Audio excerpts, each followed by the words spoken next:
been dedicated a number of events on different aspects of the European Green Deal in the past, and now that we are almost 5 years into the European Green Deal, at least, it's time to revisit what President von der Leyen called in 2019 Europe's Man on the Moon moment.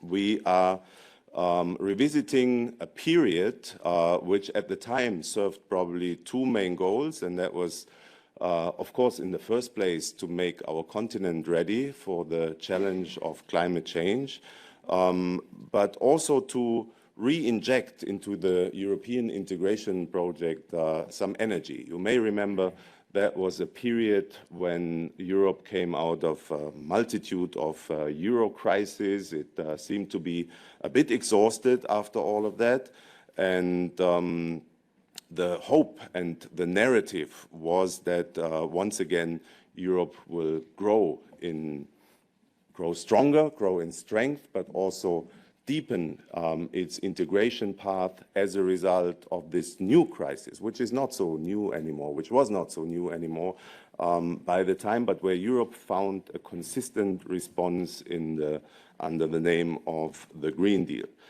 Well, today we may not be entirely sure whether that has worked out, because we are facing crises that are probably even bigger than the identity crisis that Europe was into back in 2019. Of course, there is in the first place, and that has been empirically proven by now, not only empirically, but also by the way how we feel it, all over the last couple of years, we are in a crisis that threatens the existence of our life-worthy conditions on this planet. But we also were facing the collapse of the peace order in Europe, more recently with the Russian attack against Ukraine. And by this, we essentially spent the peace dividend which we enjoyed for a long period of time, and on which the Green Deal to some extent was built as well, and even was expected to be financed. Now, the good news in that respect is that with that particular challenge, the Green Deal wasn't just abandoned. On the contrary, it came out stronger. But what we are looking now at is a specific moment in time ahead of the European elections, ahead of changes that will come to European policies and the design of our responses to these challenges, where even more is at stake. The potential collapse of trust in EU leadership and maybe also in ourselves as societies. Are we really ready to do what we have committed to do back in 2019? And do we actually still want what we committed back in 2019? I think this is not a question that would be answered in the negative in this circle here. But if you look at the polls, if you look at the discussion all over Europe, it is something that we have to find responses to, and hopefully positive responses. To some extent, this order of events was inevitable, because it is one thing to announce a policy, and it is another thing to implement that policy, and then to feel from the perspective of citizens, from the perspective of different groups in the society, that this impact is something real. Think of all the discussions on changing your heating back home, the imminent increases of taxes and prices of fuels, and the electricity crisis that we went through. All this is coming closer to citizens and is unfortunately prime material also for populists. Now, I will use a metaphor that Fatih Birol, who will come up here in a minute, used yesterday at the informal Energy Ministers' Council in Brussels. He was comparing Europe to a huge tanker and comparing Europe's energy policy to a huge tanker where, of course, it takes time from the moment that the captain gives the command and the instruction to change course into uncharted territory until that ship actually moves. And then when it moves, you will find out that not only is it hard work to change the course of the ship, but that you have to reconstruct the whole ship underway as well. And you may even be more discouraged as a sailor on that ship if you see that out of the mist, other big tankers come up flying under Chinese flags, flying under the American flags. And it looks like to you they are making faster and more steady headway that we are doing. So this is something that we want to address today in terms of the risks and the challenges. And I think there are in particular two challenges. One is probably a negative scenario, and the other one may actually turn out to be a positive challenge. The one is, of course, the question that is being politically discussed: to what extent is the Green Deal stable enough to also survive a change, a potential change in political mood, to face not the criticism only, but to respond to the experience made and to the impact that this largest transition, the transition that is only comparable to the Industrial Revolution some 250 years back, to what extent can we find ways to make sure that everybody keeps on board? And that, of course, will require that we look also at the achievements of the Green Deal. And there were many. I'm sure we'll be talking about them and to what extent they are here to last, because they have proved to be helpful in not only giving us the compass, but also the governance to take that ship forward to the new uncharted territories. And the positive challenge is that we have to develop, evidently, the policy as we sail more into geopolitical waters, as we see that in this industrial revolution, in this second, or however you count it, this second at least major industrial transformation, we are not the only ones, and others are following their own pace and their own plans.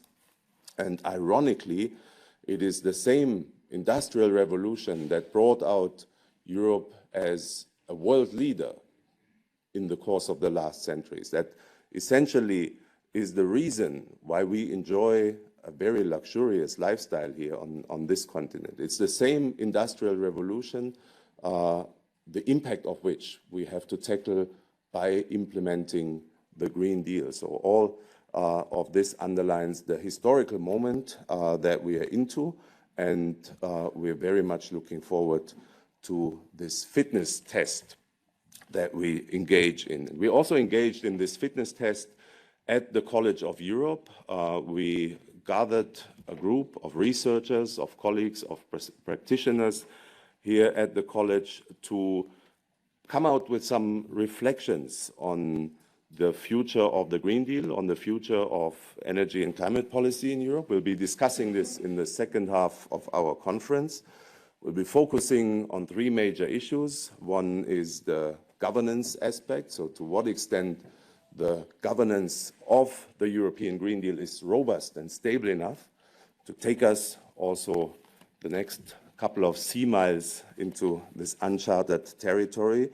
We'll be focusing on the just transition of the Green Deal, so to make sure that it responds not only to those who design it, but also to everybody who's affected by it. And we'll be focusing also on the external side, on the diplomacy and the external policy aspect of the European Green Deal. So we'll hear about that later, and I'm very happy that many of the collaborators are in the room here today. And I'm equally happy also that we have a very good cooperation with another renowned energy institution on this continent, the Florence School of Regulation. Thanks for joining us, Leo. And in all that, with all that background and with all that direction towards the unknown, I'm very happy that we use this moment in time here to come together and discuss all these aspects. And with this having said, it is my great pleasure and honor to hand over to the rector of the College of Europe, Mrs. Federica Mogherini. Thank you.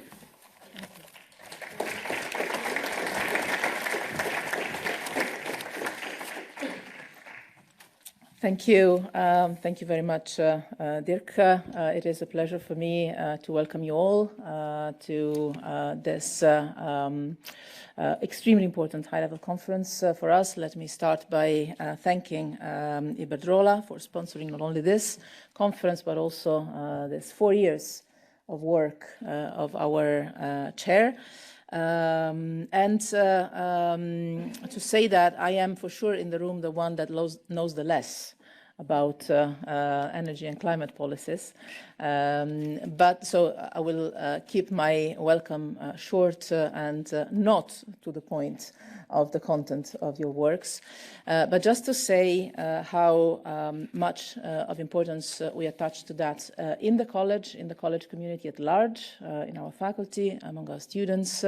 I see some of them here, and I know how important it is for our students to be able to focus themselves with their courses, but also with activities of the chair and with conferences like this and with their society on climate and energy policies, not only because they understand, I believe, then they will speak for themselves, but not only, I think, because they understand how relevant this can be for any career path that they will follow in the European environment, but not only, but also because I believe this is probably the generation that understands the better and the most how energy and climate are vital, literally vital, not only for us as individuals, but also for the very existence of our planet.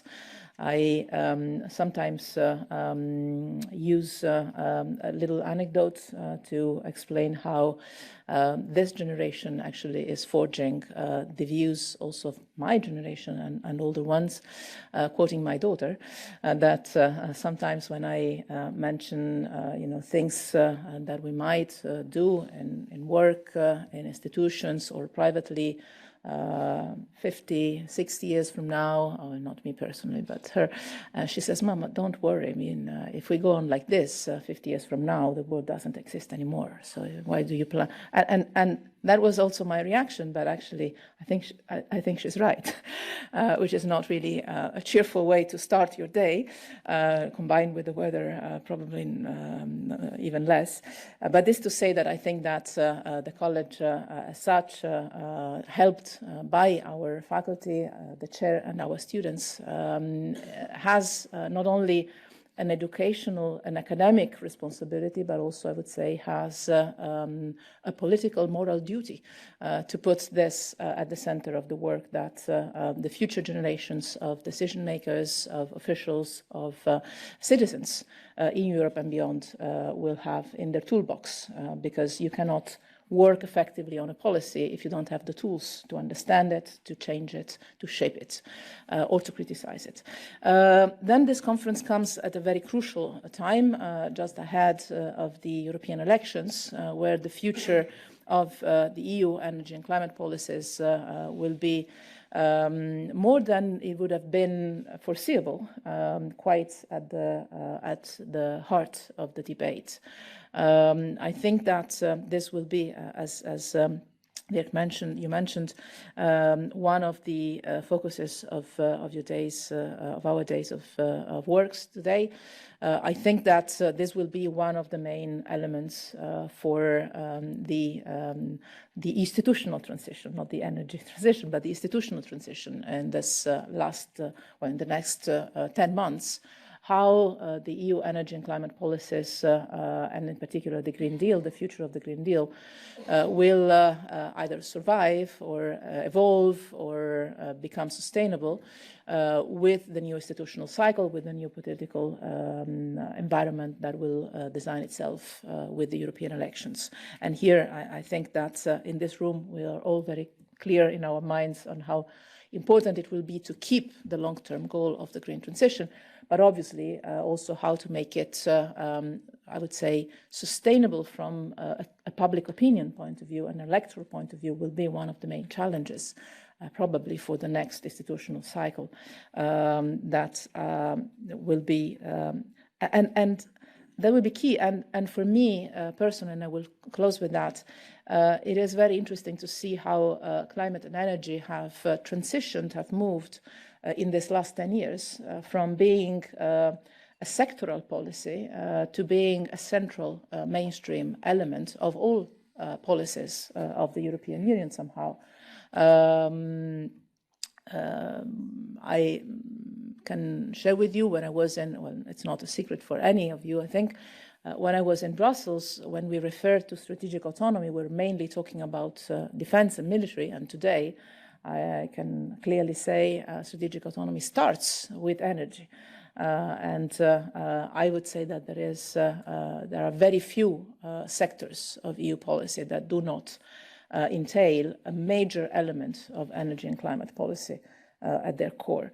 All of this to say that I understand and know very little about that, too little about that, but this is an excellent opportunity to draw from all of your experiences and the panels that we have the honor to host today will give us collectively an excellent opportunity, I think, to not only share, but also project in this coming months some ideas, hopefully some good recommendations and guidelines for the future of the EU energy and climate policies, starting with the keynote that I will not introduce myself, but I will be very honored to listen and learn. So with that, I would like to welcome you again. Thank you very much for your participation today and for dedicating this day to our work, and I would like to wish you all an excellent and fruitful day of work. Thank you very much.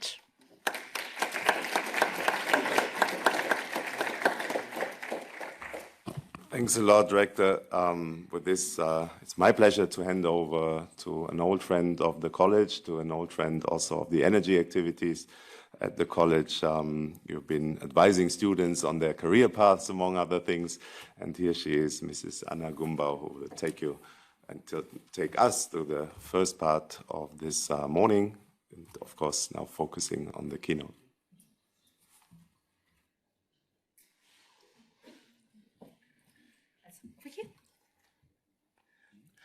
Well, good morning, everyone, and thank you very much for having joined so many of you, not only in person, but online. As introduced by Professor Büschle, my name is Anna Gumbau. I'm a climate and energy journalist, but I'm also an alumna at the College of Europe, this time from the Natolin campus, actually. So I would like to welcome the student community joining us today. Not only that, I'm also an alumna of the Manuel Marín promotion of the College of Europe, the same person who gives the name to the chair that is hosting us today. And I'll be very brief on my introduction. We've already highlighted the many challenges that we've faced in the past 5 years of legislative term in the EU, the many shocks that we've had to face. And in order to navigate these challenges, I think we needed two things especially. We needed data and we needed strategy. The International Energy Agency has been instrumental in providing those. In terms of data, we can see the big bulk of information that is produced and knowledge that is produced daily, World Energy Outlook being a case in point. But also the International Energy Agency has been instrumental in providing guidance on how to respond to these challenges. And one of the cases that comes to my mind is the 10-point plan that the IEA released just after Russia's full-scale invasion of Ukraine on how can the EU wean itself off from Russian gas, which has been really key for all of us to be navigating these waters. So it's a great honor to have such a special guest kicking off this discussion, I believe. Dr. Fatih Birol, just next to us. He has served as the Executive Director of the International Energy Agency since September 2015. And in this time, he has been undertaking a massive reform of the International Energy Agency, from opening the doors to include major emerging economies, to extend the mandate of the IEA, and essentially becoming the global hub for clean energy technologies and energy efficiency. Before his appointment as executive director, he served for more than 20 years at the IEA, including positions of chief economist responsible for the World Energy Outlook. So without further ado, please give a warm welcome to Dr. Fatih Birol.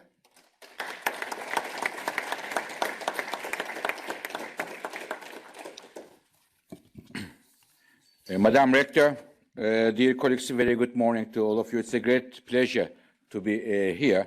It's my first time, as I was saying to Madam Rector, in Bruges and in this wonderful institution. I hope there'll be chances to come over again, or you are more than welcome if you come to Paris to visit us.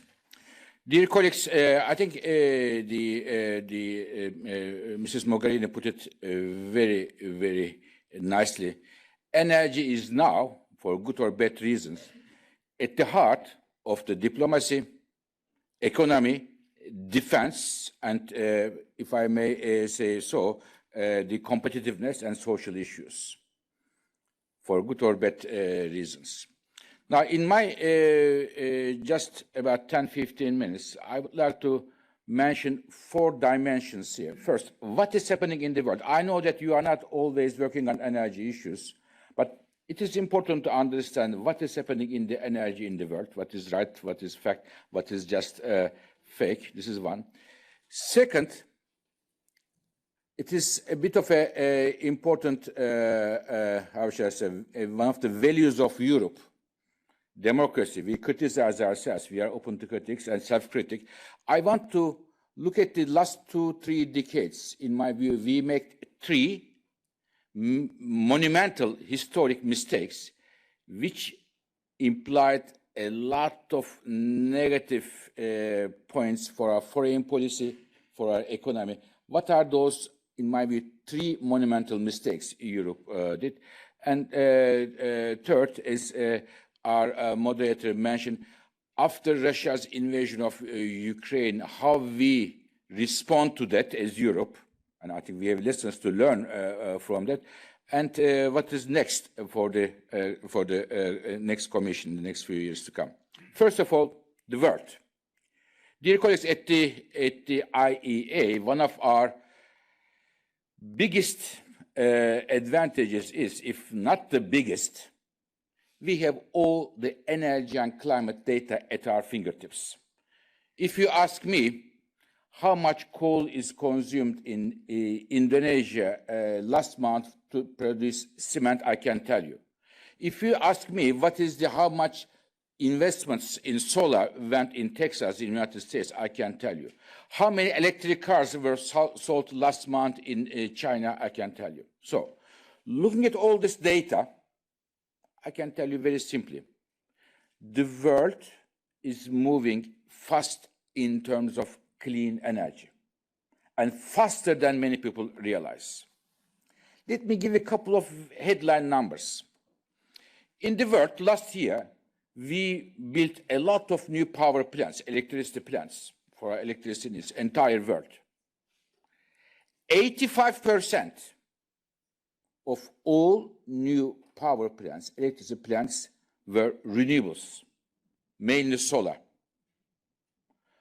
A bit of nuclear and a very small part fossil fuels. It's a huge. Renewables are coming very strongly. Electric cars. Okay. 3 years ago, only 3 years ago, 1 out of 25 cars sold in the world was electric. 1 out of 25 3 years ago. And last year, it was 1 out of 5 cars sold as electric. And it is going very strongly. In China, in Europe, in the United States, it will change a lot of things. How we heat our homes, buildings, it is changing around the world from a fossil fuel-based to heat pumps. Big change there. And investments. Money, where the money goes. Last year, in the entire world, we look at the investment paid for clean energy, dirty energy, this and that. The entire world budget for energy was $2.8 trillion, 2.8. 1 trillion went for fossil fuels, and 1.8 went for clean energy. So the direction is very clear, but if you ask me, if the pace is as strong as it should be in order to reach our climate goals, absolutely not. Direction is right, but the pace is not right yet. And Europe plays a very important role here among other countries. So this is the world goes, this is the direction. The second point, coming back from world to Europe. First, the past. I mean, the historians tells us that if you want to understand the future, you have to look at the past. In my view, dear colleagues, Europe did a lot of things, good things and right things in energy and climate, but made 3 historical mistakes that took our foreign policy, defense policy, economic policy as a victim. Number 1, over-reliance on one single country for a strategic good, which is energy and Russia. You don't do it, even a country, it is the most innocent country in the world, you don't put all the eggs in one basket. Before 24th of February, 2 years ago, when you look at the numbers, 75% of the European natural gas imports came from Russia. 65% of European oil came from Russia. You don't do that. And we have warned this several times. My colleague, Mr. Bilazi, was showing me in the train. I was a chief economist before. 2004 Financial Times headlines, at the time we were rarely in the headlines, says IEA criticized Germany for being too much reliant on Gazprom.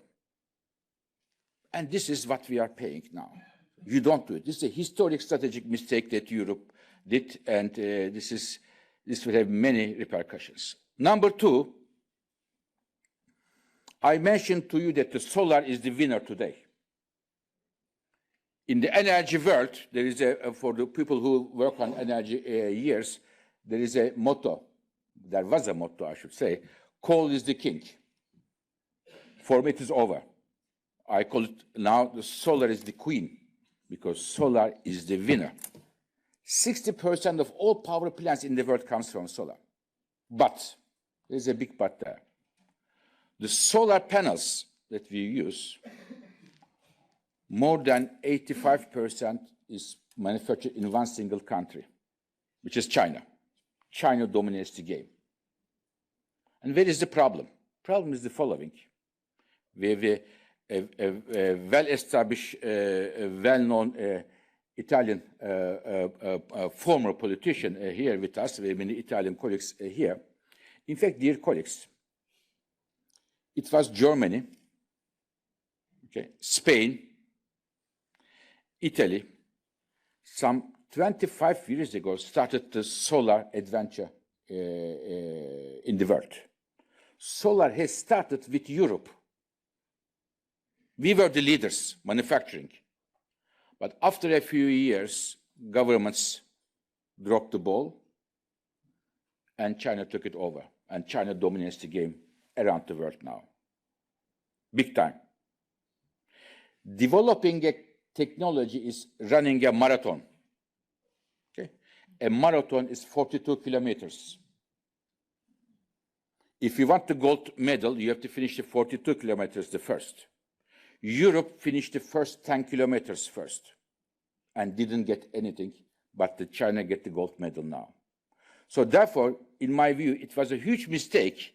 We didn't have consistent policies for solar, and now missed a big opportunity. This is the second mistake, strategic mistake. Third and the last one is, some of you may agree, some of you may not agree, but I still want to say that there is one technology that Europe was again a leader, together with some others, which is nuclear power. Only 2 decades ago, some 30% 30% of European electricity came from nuclear. And it generated electricity without any problem. You push the button, 24/7, you have the electricity. But now, afterwards, Europe turned its back to nuclear power, and the share is declining now significantly. And we have to compensate this by importing gas from here and there.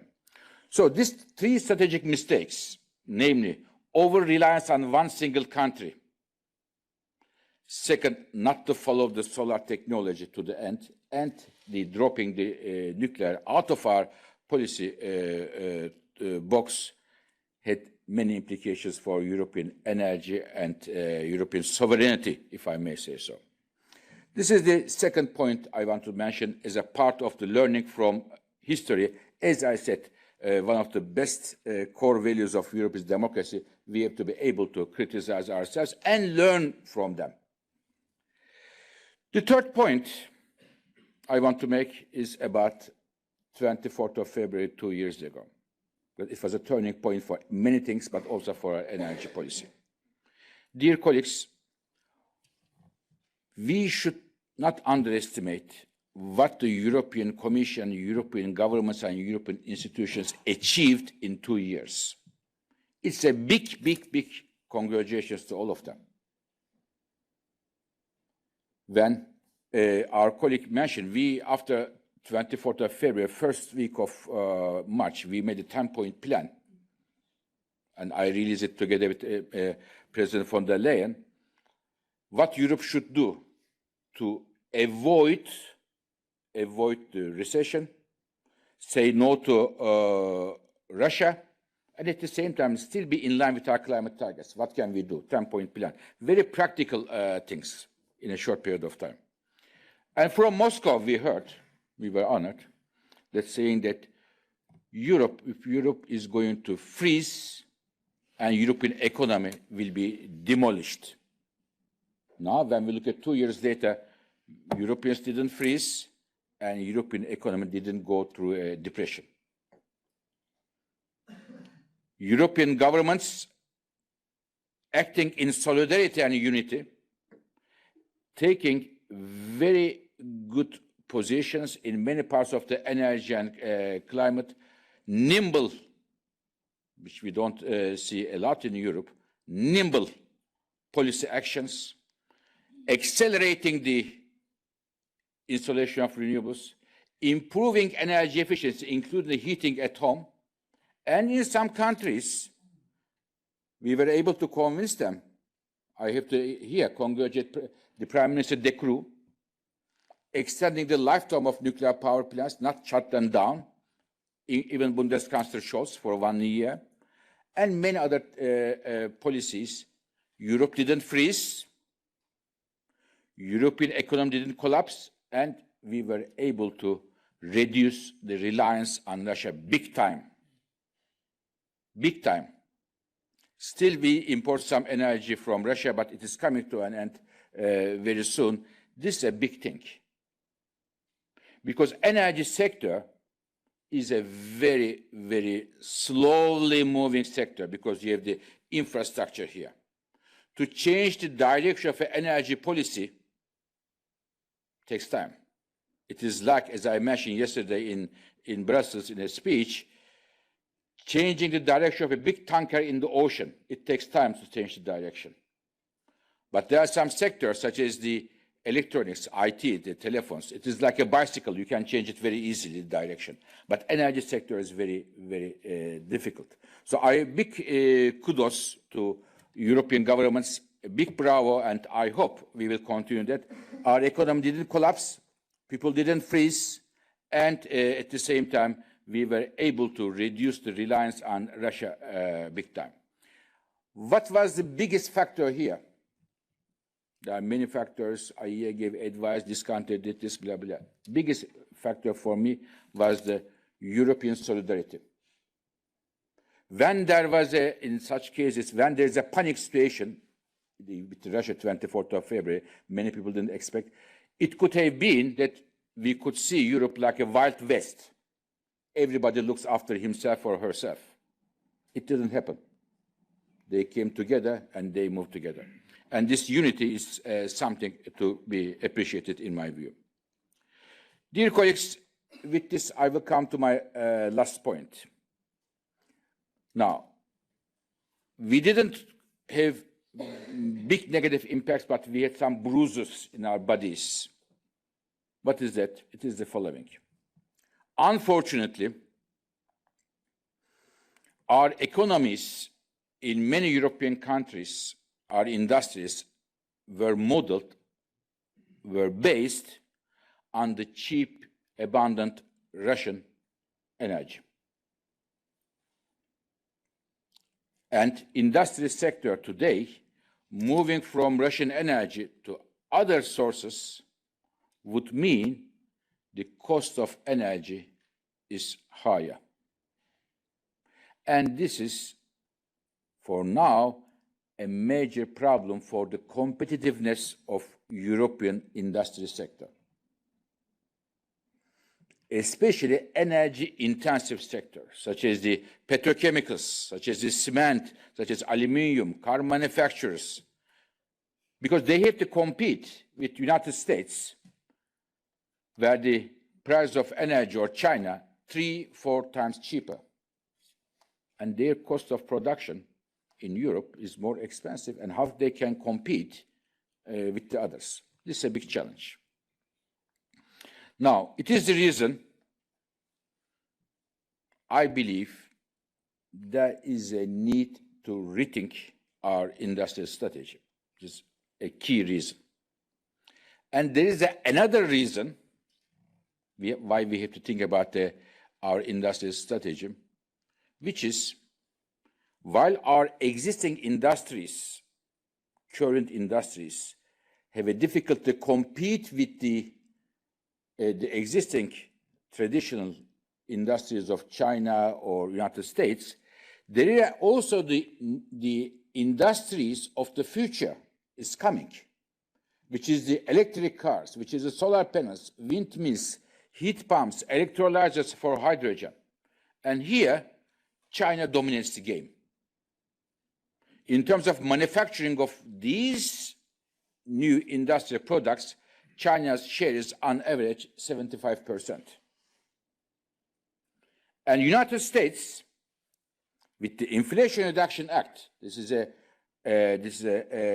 law in the United States which gives significant financial incentives to manufacture in the United States with the US owned companies or companies working in the United States to build manufacturing of electric cars or windmills and others to compete with China in economic terms.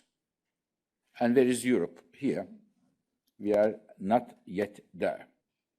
So therefore, I see, putting these two things together, namely,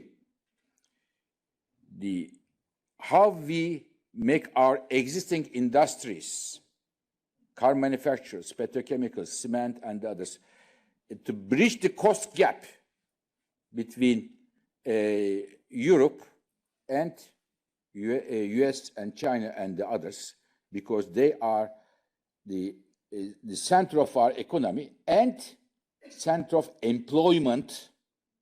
I'm thinking of the social impacts of it. This is one job. The second job is, how do we prepare in which parts of the tomorrow's manufacturing of the clean tech Europe can compete, where we have competitive advantages, because we can't compete in all of them. We have to choose and focus on them. Bringing these two industrial dimensions, I think Europe needs a new industrial master plan. And I believe this is, maybe I may be a bit selfish, this is the #1 priority for me for the new commission coming towards the end of this year.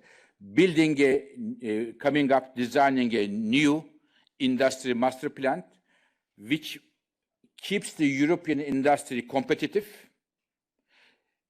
prepare the European economy for future, and at the same time, still be in line with our clean energy goals with a very close eye on the affordability for its citizens. And I think we can do it in Europe. We are a major single market. We have the rule of law for the investors, very important. And we have something we have proven 2 years ago, and it is time to prove it again when we go for the next phase, which is the unity and the solidarity of European countries. So thank you very much for listening to me. Thank you.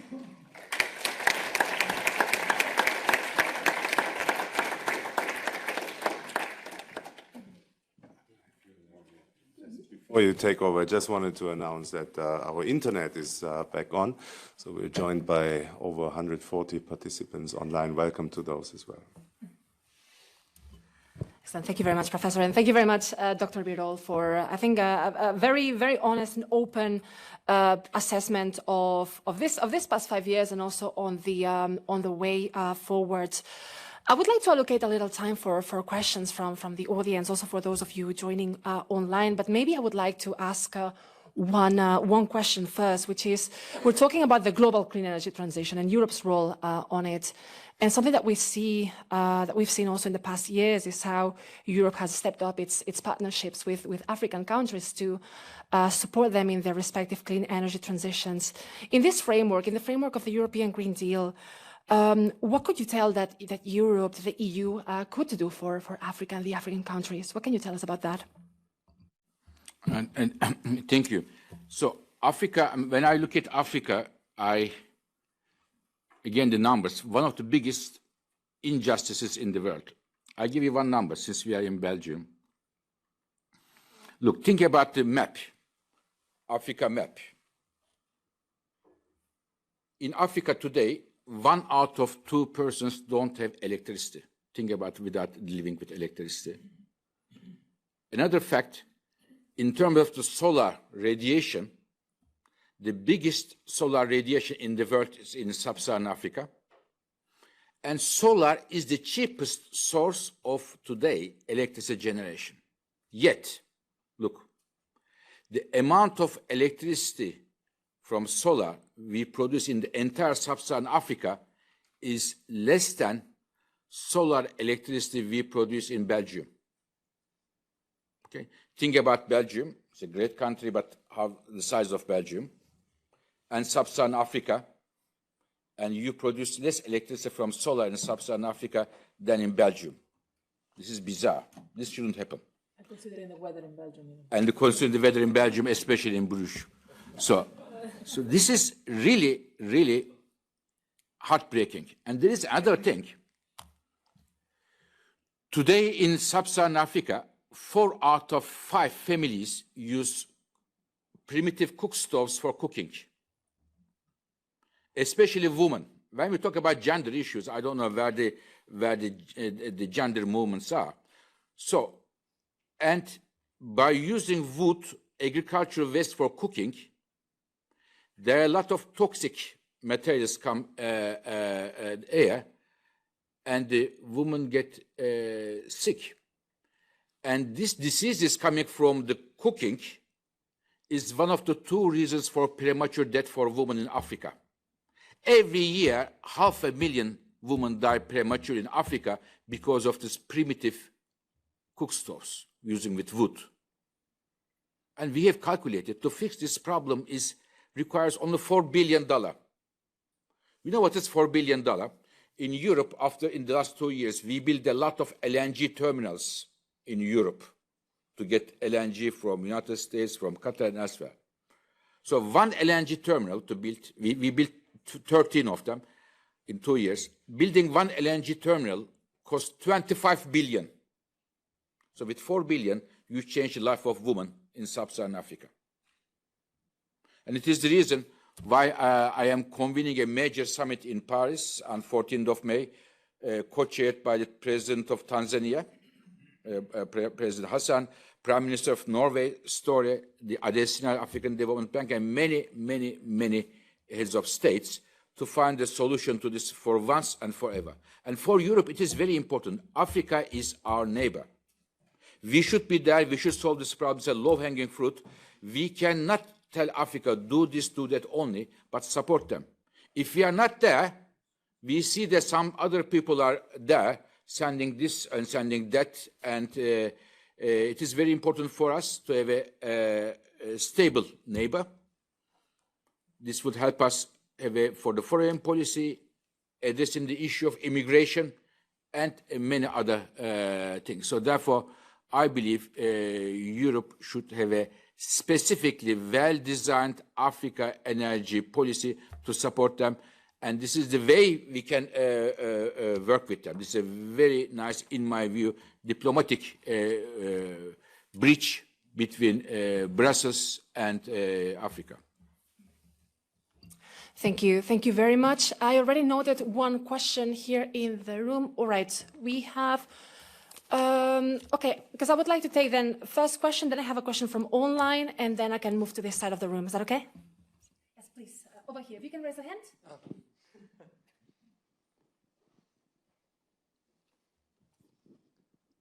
Hello, thank you. Thank you very much for your presentation. So you mentioned the fact that the EU should have a new industrial strategy, and I was wondering if you have an opinion on the Net Zero Industry Act that was proposed by the Commission last year, because there was a lot of criticism saying that it's not enough compared to the Inflation Reduction Act, for instance. So yeah, thank you. If you can ask a couple of them, I can. Right, then maybe I can take a question from online, because in a way it's related to it. This is from I think an old friend also of the College of Europe and of this chair, Thijs van den Bussche. He's asking, making the energy transition and further decoupling from all imported fuels will require major financial investments in the coming years. You mentioned nuclear, but that will also come with investments, for instance, in the electricity grid. How do you anticipate then the availability of investments in the EU, both public and private? Is there a risk of competition between different sectors in energy for scarce finances, and how to resolve it? So maybe you can maybe group these two. Okay, I get one more and then I have to go. I have to take my train. Oh, right. Okay. One more and I have to go. I can't make too many. I have noted then. One lady, maybe. So I took back later, so you can go actually. Okay, so then if you don't mind, then I'll take. All right, there's a lady over here. Hello, thank you so much for all your insights. It was very, very meaningful. I want to make a question that it may be a little bit controversial, but I think it's good for the other academics to bring a little bit of the debate. I would like to ask you if you see as a feasible plan in the future, if you think it would be possible or not, that at some point the European Union allows again to exploit natural resources in terms to, you mentioned a lot about competitiveness. So instead of importing those natural resources from other countries where we really don't know how their requirements are, if they're high or not, if you see it feasible to allow somehow to do it again in Europe with the highest standards that we actually have, and that could somehow be also climate environmental, to allow the transition during a few years. Thank you. Okay. It's okay. So just very quickly answer these three good questions. First of all, I mean, the Net Zero Act, which is proposed, is very good in the right direction, but Europe, I mean, there are many economic powers. Three are the big ones: Europe, US, and China. India is coming strongly there. But when I look at the IRA and the Chinese industrial policy pushing this clean energy technologies, I believe or I should put it this way, maybe, the industrial master plan I have in mind to make Europe competitive for as a world economic power in the next years to come needs to be much stronger, clear incentives, and a much greater role of the public sources. We cannot leave everything to the markets here. We can move the public sources should kick off the investments, kick off the policies in order to attract private capital, for which we have a lot in Europe. There is no restriction for that. But I believe there is a stronger role for the public sector to play here, because this is not only an energy issue, this is an economic issue, social issue, the foreign policy issue. I can tell you, if I am the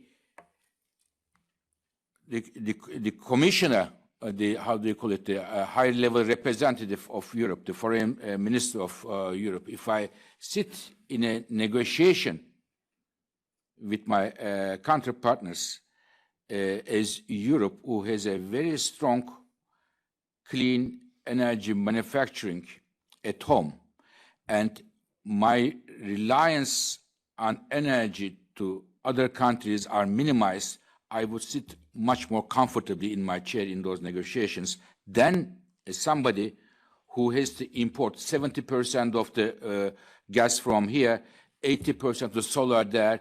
For electric cars, I have to put these trade barriers with or without in line with the international trade rules.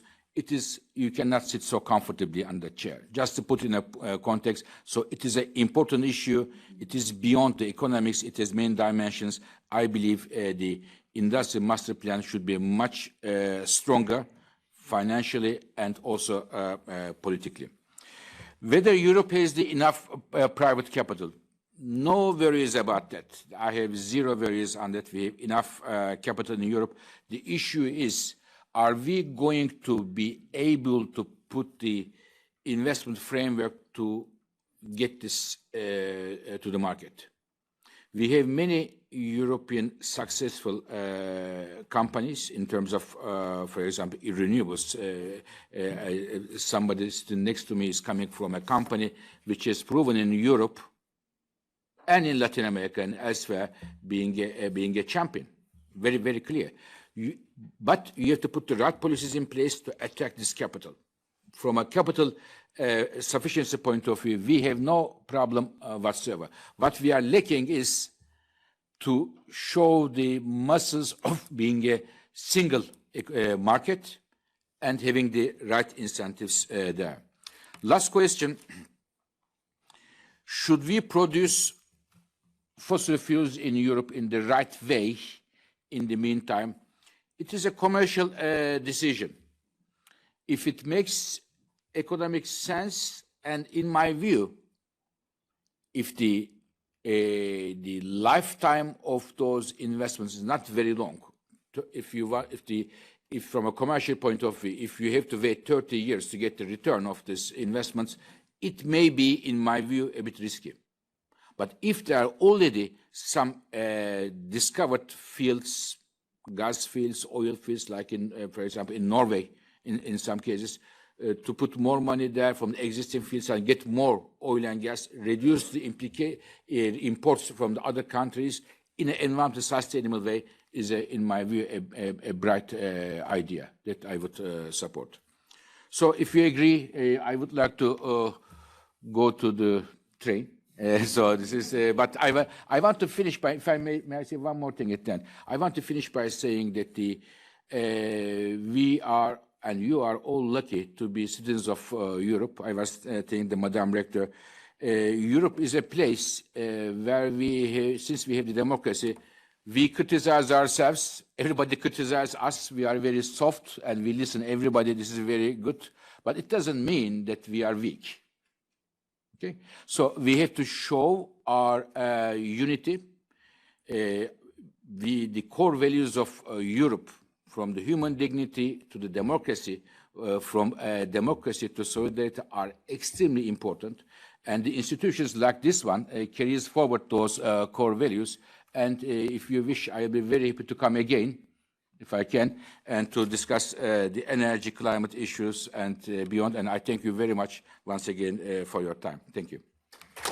Take you up on that. Thank you. Thank you.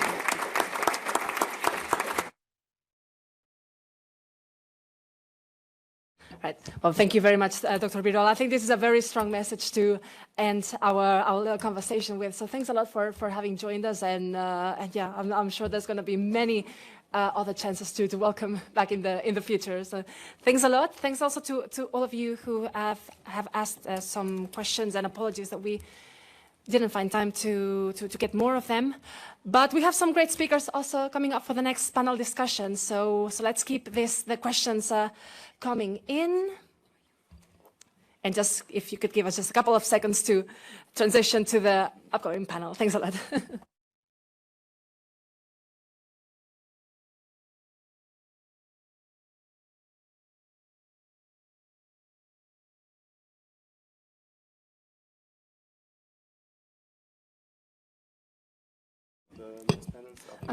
Absolutely, yes. So as we move on and change the setup, so the upcoming panel discussion, it's going to be quite strongly related to what Dr. Birol has mentioned, the assessment of this past 5 years of possible mistakes, he said, and how Europe has responded to the big shocks that we've seen in the past 5 years. So it's going to be a matter of taking stock and reflections ahead of the European Parliament elections. So I would like to invite the panelists who are in person to join me here on the stage, and I will introduce all of you very shortly. Welcome. Mr. America here. All right, so let's get this conversation started. I will just very briefly introduce the speakers, and I'll let them take it away. Right next to me, I'm delighted to have the Director General at the European Commission's Directorate General for Climate, Mr. Kurt van den Bergen. Welcome. Next up with us in person is the Principal Advisor for Energy Diplomacy at the European External Action Service, Mr. Tibor Stelbacki. Welcome. And joining us online is the co-president of the Club of Rome, Ms. Sandrine Dixon-de Clèves. Sandrine Dixon-de Clèves, welcome. And I would like to start with you, actually, Ms. Dixon-de Clèves, to share with us some reflections on the very same topic of this discussion, really, on, you know, what's been going on, what's happened in the past 5 years, and on the ways forward that you see ahead of the EU elections. The floor is yours. Thank you so much. Can you hear me properly? Yes, we can. Wonderful. Well, it's a pleasure to be with you virtually. I wish I could be there. And to build on all of the fantastic remarks and inputs that we heard from Dr. Birol, who I had the pleasure of working with at Sustainable Energy for All, on the exact question that you actually asked, Madam Moderator, around Africa and how we can ensure that we bring Africa on board. So I want to bring you through a few key reflections. The first is exactly what Dr. Birol demonstrated to us. We do not have a data deficit. We do not have a technology transition deficit. We actually, right now, have a leadership deficit. And ladies and gentlemen, that is truly the real problem. Capital is not the issue. We actually have so many perversities in our current market, 2.8 billion, which is being made by fossil energy producers per day, that if we could think about redistributing our private capital, our current subsidies, to a real just transition, we actually would be much further than we are today. The key issue then is how do we move forward? How do we truly understand then the mistakes that we have made, exactly as were demonstrated? And I fully agree in terms of the trio of mistakes that Dr. Birol presented to us. One, on our dependencies on gas and one supplier. Two, on our dependencies on the next big renewable supplier, which is obviously China. And the third, on the way in which we slowly pull away from nuclear. The emphasis is on slowly.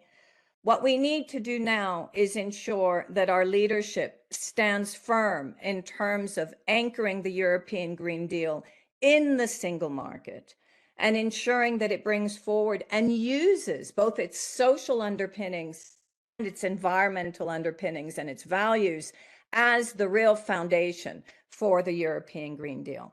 So let me just drop a few key words that are being used for the moment by our esteemed leaders that have forgotten what it is to truly lead on the objectives that we have set for ourselves with regard to the Green Deal. The first is the obsession with simplification. Simplification is a form of complacency. It is not a form of optimization. What we have seen in the interpretation of simplification is that we have thrown scraps to the wolves or scraps to our farmers by taking out the pesticide law, by putting on the edge of the nature restoration law and set aside, rather than look at the deep anchored issue of economics and think through that actually the Common Agricultural Policy is only giving 20% of subsidies to farmers and 80% are going to retailers and also large industrial farms. Let us not also mistake competitiveness and industrialization, exactly as has just been said by Dr. Birol, as those that are anchored against the European Green Deal. And the only way that we can remain competitive is to start to away and take away our European Green Deal objectives. No, instead, we should use the European Green Deal for greater investment. We should bring in proper public state support alongside financial support. Right now, what is happening on the ground is that investors are getting worried. They do not have security of the European Green Deal as that North Star because they're being told by our leadership that maybe the European Green Deal was a mistake. This is actually meaning that some of our renewables companies are even starting to pull back on some of their targets. This is why we absolutely need to use now the next elections as a way to bring in the right leadership that is bravely anchored in European Green Deal objectives, but also in how we can build a single market that actually implements the Green Deal in a way that crosses all borders. We continuously compare the Green Deal to the Inflation Reduction Act. What we need to remember is that actually the budgets are pretty comparable. The issues are around how we're not enabling the real transitioning across all member states and ensuring that actual capital flows and investments can go between member states, because this is our greatest insurance plan towards resilience and to secure Europe when faced with future shocks and stresses. So we need to, most importantly, ladies and gentlemen, and I will start to finish with my opening comments, bring more people on the journey. We need to change the narrative. The European Green Deal is not about a cost for business and citizens. The implementation has been wrongly put into practice, where we have increased the cost, but also because of the poly crisis, to energy consumers, to food consumers, because of inflation and because of growing energy poverty. But there are ways through tax incentives, there are ways through a re-justification of our subsidies to enable our consumers and our citizens to actually not be hampered with more costs. It is the same, as I said, with our farmers. We also need to remember that this is the greatest defense policy that we have. Stability on the European market and security is not just about armaments. It is absolutely about ensuring that we build resilience against future shocks and stresses from climate change and from pandemics. So we need a holistic approach. We need to stand firm as leaders and as supporters of European leadership behind a European green and social deal. This is not the moment to weaken the deal, but actually it is the moment to properly implement it and strengthen it. As we move into the European elections, let us make sure that we all vote for that leadership. And let us also make sure that we do not let the fear-mongering the incumbents who are currently right now trying to shake our resolve win the game in terms of scrapping the most important vision that Europe has ever had. As Dr. Birol so clearly indicated, it is our industrial policy, it is our economic development policy, and it is the way that we will build resilience to future shocks and stresses. Thank you very much.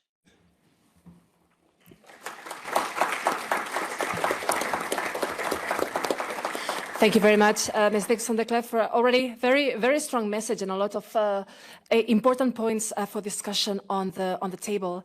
I would like to turn to Mr. van den Berghe for you to share also some reflections. You've been Director General at DG Klima since January 2023, but before that you were already heavily involved in the European Green Deal and climate policy. Yeah, I would like you to share some reflections on this journey, and also I think an important question that already Ms. Dixon-de Clef has raised, which is how do we make the European Green Deal irreversible? How do we preserve it also after with the upcoming legislative cycle?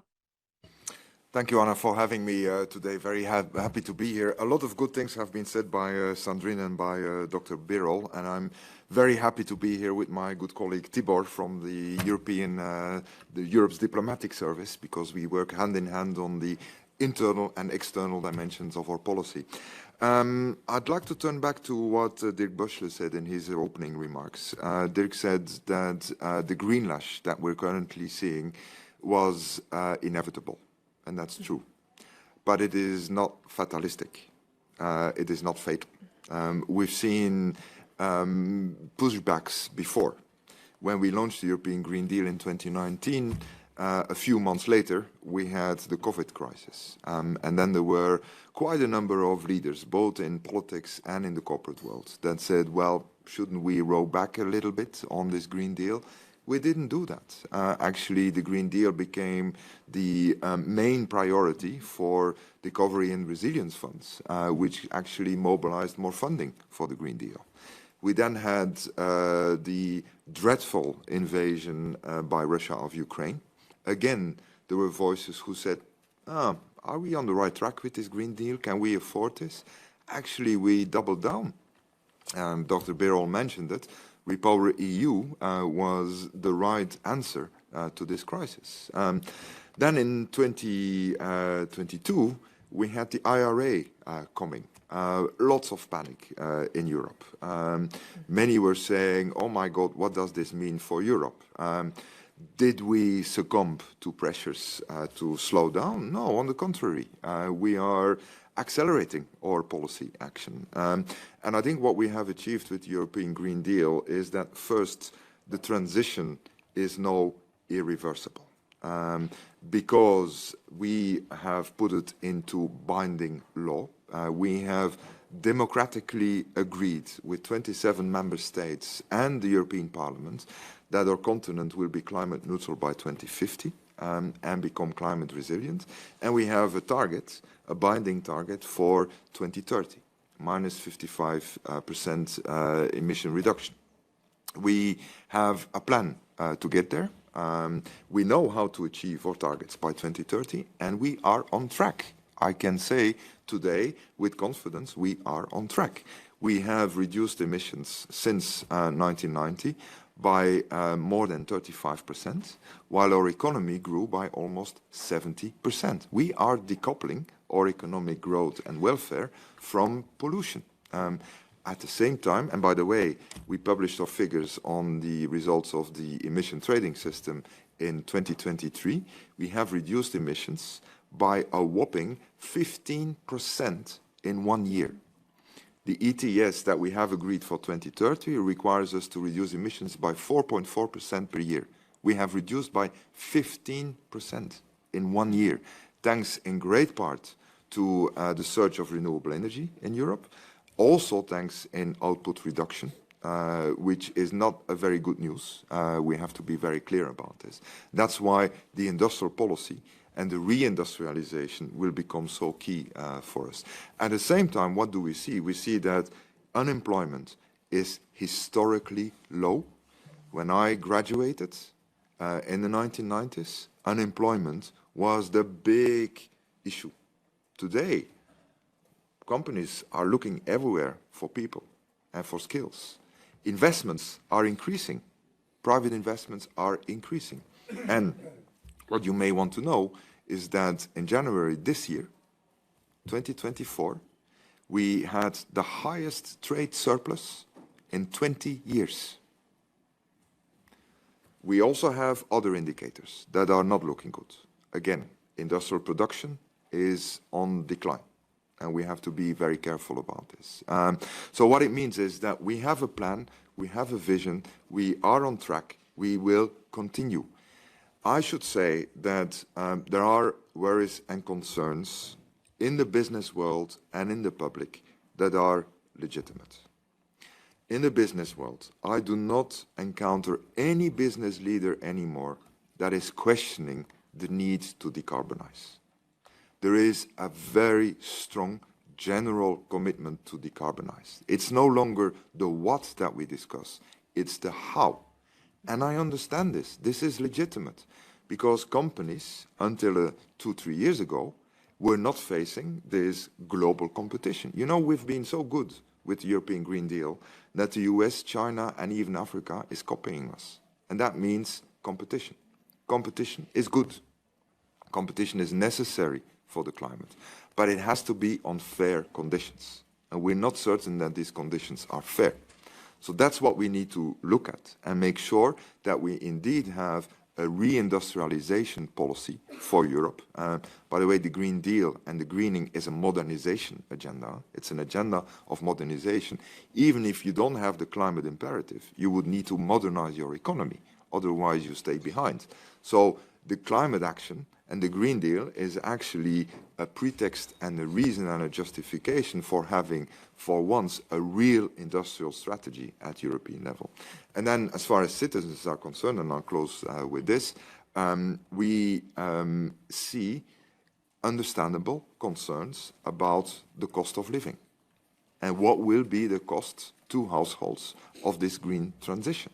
We have to make it very clear that the increase in cost of living comes from an energy crisis, which was not an energy crisis. It was a fossil energy crisis. We are paying the price for all our dependence, as Dr. Birol has said, on Russia as an almost sole supplier of gas and oil.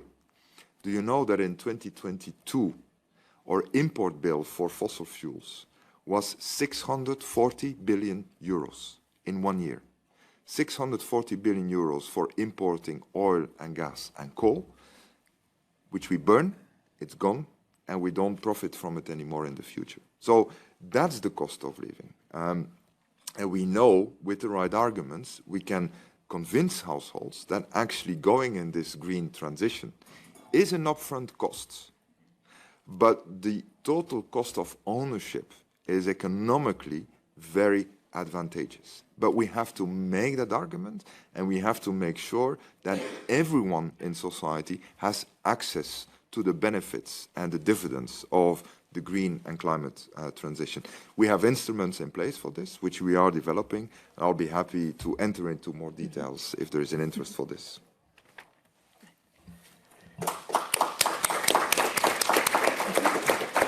Thank you very much, Mr. van den Bergen, as well. I think it's. I'd like to pick up later on the point on, indeed, the response and how do we respond to the backlash, which, I mean, it's not fatalistic, you said, but there are, of course, some concerns concerning also the questions on cost of living and so on. So we'll get into that later. Before that, I would like to hear from Mr. Stelbachki, if you could also share some reflections with us, especially from the perspective of Europe's energy diplomacy. How do you take stock of the past years, and what's also the way ahead? Thank you very much, and I'm also very happy to be here in Bruges, in the College of Europe, and in this panel with Kurt. Indeed, we are working practically on a daily basis in the ES and the Commission together on climate, energy, and more generally on green transition.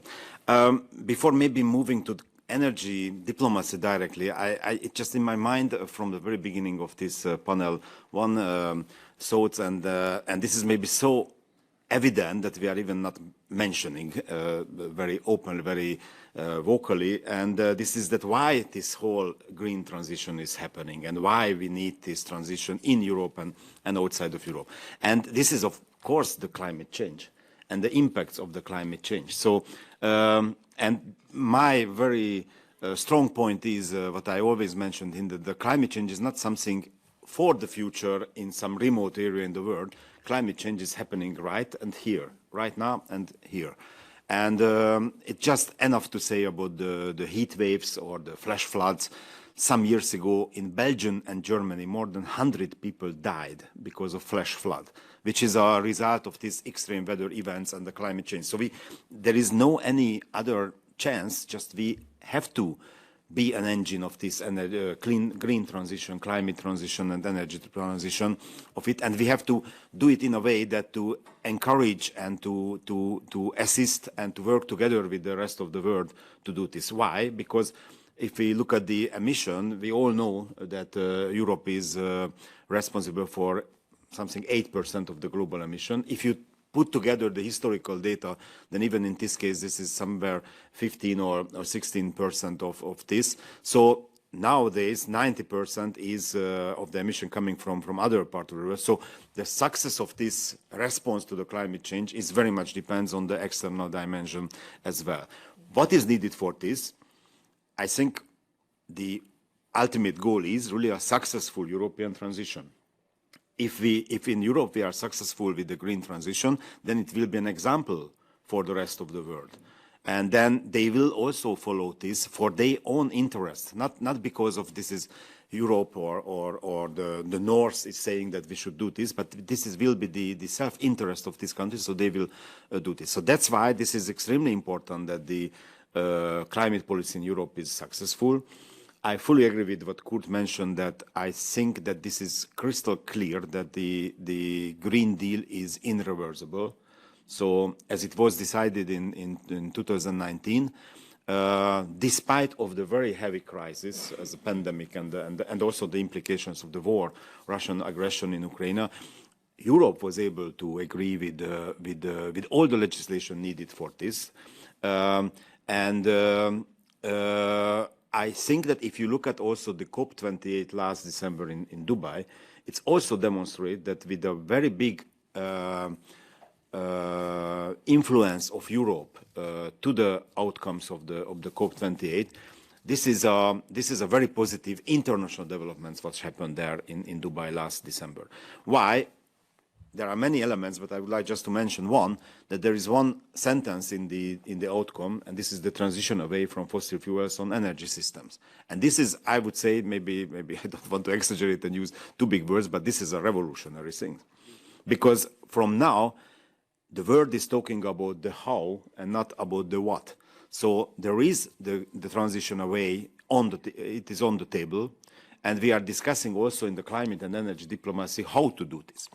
A very important point, I think, to mention here that, of course, this energy transition and green transition, this is not something which happens in a moment or very short period. This is a long run. This is a marathon run. So it might be that, you know, there are elements when you think that, oh, this is contrary to the transition away of fossil fuels. There is in academic circles, there is a very interesting discussions in US, Europe, and others as well about this energy transition. And there is a very interesting saying which says that before the famine, there will be a feast first in the fossil fuels. So you might see in the next years globally still an increase on the fossil fuels, but this is a temporary issue.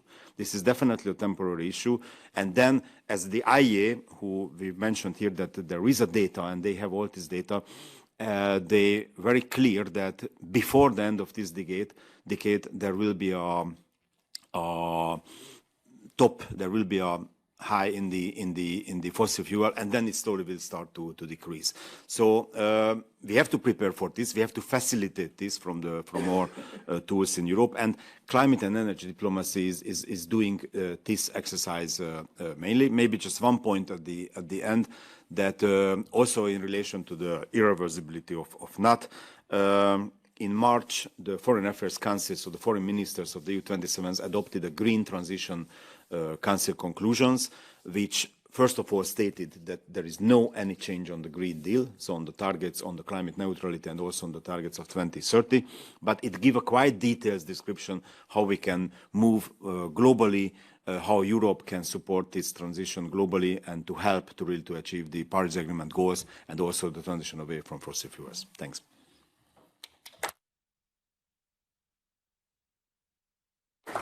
Thank you very much, Mr. Stelbachki, for these first reflections.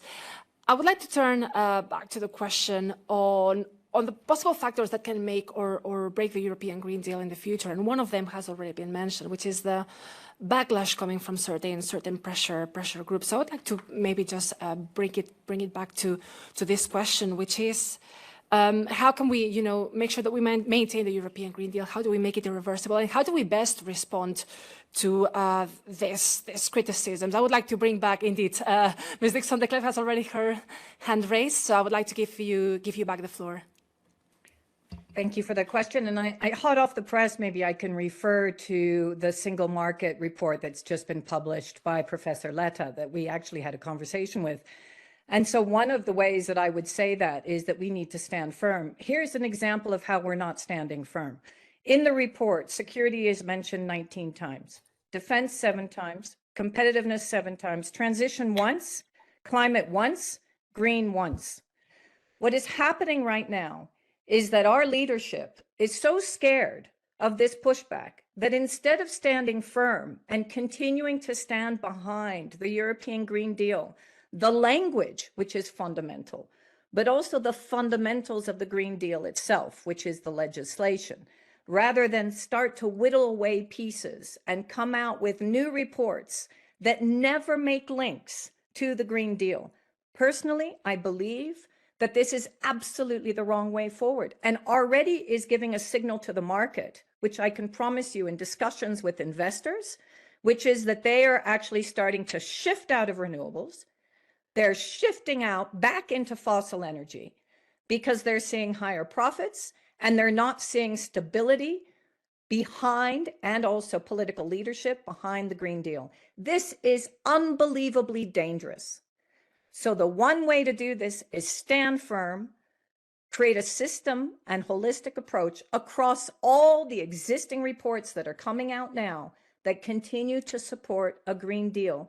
Last point, but with clear social implications and ways forward that deliver to people a way in which we can truly transition. That would be my recommendation. Do not cave in, especially on the language. Thank you very much. Mr. van den Bergen, would you like to respond? Yes, happy to respond. If the Green Deal will be called Green Deal or some other color, honestly, we don't care. What matters is that we achieve our objectives. And we will remain steadfast to the objectives. And I'm happy to reply to Sandrine to say that the conclusions that our leaders will adopt tomorrow or on Thursday will actually have all the right elements that we need. And we, for example, have said in our communication on the 2040 climate targets that we need a real industrial policy. We need to make a distinction between competitiveness policy and industrial policy. Competitiveness policy is about getting the framework conditions right for all businesses in the single market. All businesses need to have access to clean and affordable energy, to finance, to skills, to the single market, to fair trade, etc. It's the same for all businesses. But then there are a couple of sectors that will have a very hard time to succeed in this transition, and sectors that we strategically need for the future. Dr. Birol mentioned them. Clean tech is one of them, but also some energy-intensive sectors like steel making, for example. We will need loads of green steel in the future. We cannot afford to see these sectors go away from Europe. By the way, it is for those sectors often not a technological challenge, but one of a business case.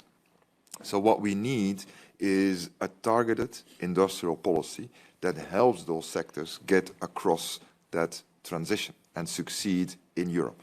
That is what we need from our political leaders. And I'm actually quite confident that even if we do not emphasize the green color in our policy, then actually the leaders have woken up to what we need. We need an industrial policy. We need a capital markets union to mobilize all the investments. We need a more integrated electricity market. Leo, who is here, can better talk to this than I can about the savings we will have from an integrated electricity market. 20% cheaper electricity only if we integrate better the electricity markets. These are the things that we need. Where I do agree with Sandrine is that we cannot afford to have leaders, be it in the corporate world or in politics, to speak against the need for the green transition. That I fully agree. That would be destabilizing. But I must say that I don't hear this very often. There are here and there a few of these leaders. So if they don't talk about the Green Deal, but do it, that's really what we need. Because we risk that if they talk too much about it, that they talk against it. And that we cannot have. Last point, we had last week a clean tech conference, which we organize once a year in Brussels. We were very impressed by the commitment and the know-how in business to succeed in this decarbonization. It's 10 years ago that Mr. Juncker put forward the Juncker Fund. I don't know if some of you remember this. Mr. Juncker brought hundreds of billions of promises and funds to the table. We had a hard time finding projects. There was no pipeline of projects for this. Mr. Juncker made the right analysis that we need investment. Investment, investment, investment. That's what we need for the transition. That's what we need for competitiveness and for industrial future. But there were no projects. Today, thanks to the Green Deal, actually the pipeline is overflowing. We have an innovation fund that is resourced by the revenues from emission trading system. It is 6 times oversubscribed. So the pipeline is overflowing. We now need to make sure that the investments are flowing to all these wonderful projects. And based on what we see in terms of final investment decisions and applications to the Innovation Fund, I have the confidence that we have all it takes to succeed in this clean transition if our leaders and the member states are stepping over their shadows and work on capital markets union, an European industrial strategy, and so forth. Mm-hmm. Thank you very much, Mr. Van den Berge. Mr. Stelbachki. Yes. Yeah, thank you very much. Maybe just on the language. Once again, I would refer to these council conclusions, and why? Because this is very fresh, 18th of March, so even less than 1 month, and it was agreed by the 27 member states, and it stated very clearly that, and I quote, the Council reaffirms that the EU is committed to climate neutrality by 2050 at the latest and aims to achieve negative emission thereafter, and that it has set an immediate target of reducing net greenhouse emissions by at least 55% by 2030, as Kurt mentioned, compared to the 1990 levels. The EU is taking determined and decisive action to deliver on these legally binding targets enshrined in the European climate law. So no member state was challenging this language. So I think this is clearly a confirmation that Europe is in the path on the implementation of the Green Deal. Why security and defense is in the latter report on the single market, I have some understanding, I have quite strong understanding to this. If in our neighborhood is actually 2 wars, one in Ukraine and one in the Gaza and Israel, and we saw this weekend the escalation, hopefully not the escalation, but very, very bad news is from the region. So very much in the region there is 2 armed full-fledged, almost full-fledged conflict, definitely full-fledged in Ukraine, and hopefully not will be full-fledged in Israel and in Gaza area. I think this is a legitimate point to refer security and defense if we are talking about the single market. But I'm very much convinced, and similarly as Kurt mentioned, that we can repeat the green and to say the climate policy and the green transition and so on. But this is there. This is European law. This is for implementation of the member states. Similarly, I think from the business sphere, nobody really questioned this green transition, and I think the overwhelming majority of the Europeans are concerned on the climate change, therefore supporting this green transition. Of course, this is not an easy process, and there are question marks and there are difficulties, but we have to reflect on this. We have to have dialogue on this. Let it be the farmers, let it be the industry, let it be the social questions. That's why the Commission is proceed with these dialogues recently, and just last week it was presented the result of the industry dialogue on this. We have to tackle these questions, but I am very confident that we will be able together to do this. Institutions, member states, academy, NGO and others, business, of course, which is very much needed, and private investment as well. So it is on course, and we will continue this definitely. Thank you. I could allow maybe for one final response on this question in particular. I don't know if there's anything else any of you would like to add. From the panel? Yes. Yeah, I just wanted to come in. I wanted to just clarify a little bit, a few points. The first is that I think most of us would agree that we probably never should have called it Green Deal in the first place, because it is actually as much a social as a Green Deal. And I was the first to indicate that we should not call it the Green Deal to the European Commission, as Kurt may remember. But I think it's very important that we realize that actually, unfortunately, many of our leaders are actually speaking against the Green Deal. And there is a flurry of activity amongst investors and current renewable producers. So what we're seeing is that, yes, we were in a very good place up until 6 months ago. And for the moment, there's a great deal of questioning. And so we need to be very careful when it comes to the language. We all understand defense is absolutely fundamental, as is security. But we must stand behind a holistic approach that addresses this. And that is why all the reports that come out of the European Commission today must signify this. The leaked reports that many of us are reading are very quite troubling. So this is the only word of warning.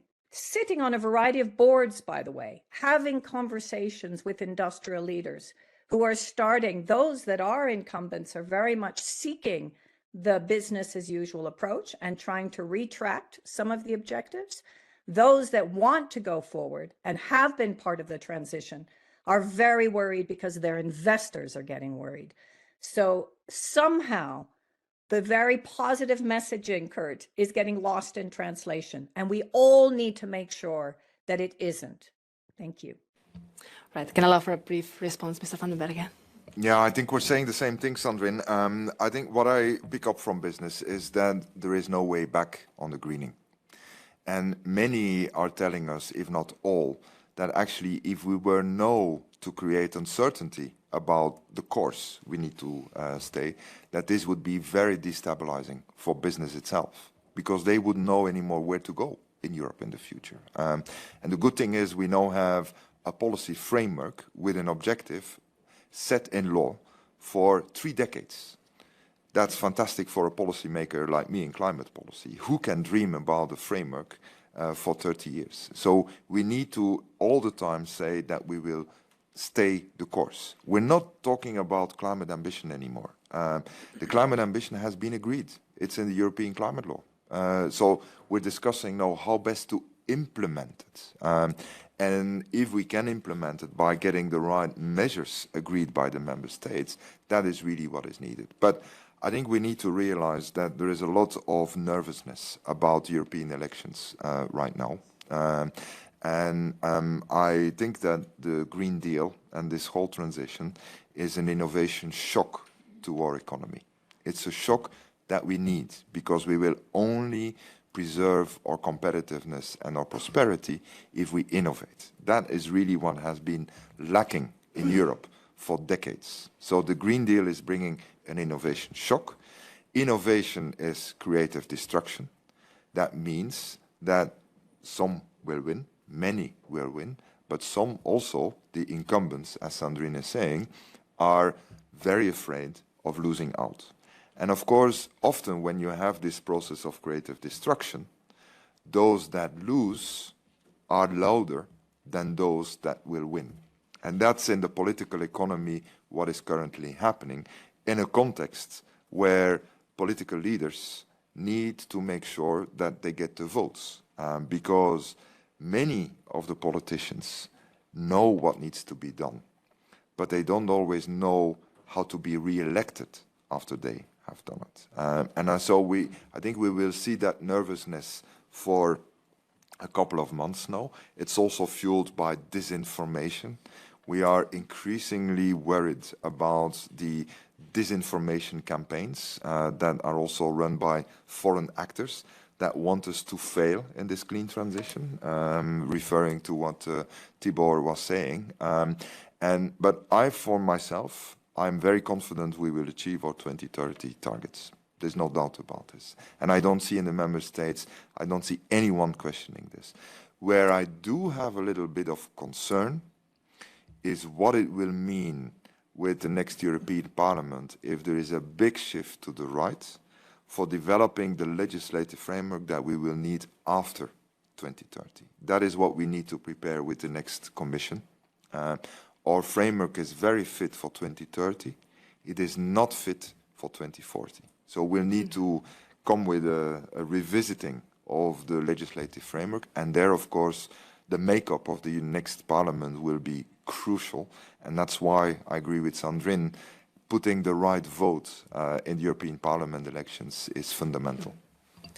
I'll pick up on this last point shortly, but before that, I would like to bring back Mr. Stelbachki to the discussion, because we've been discussing the internal tensions within the European Union in achieving our climate ambitions.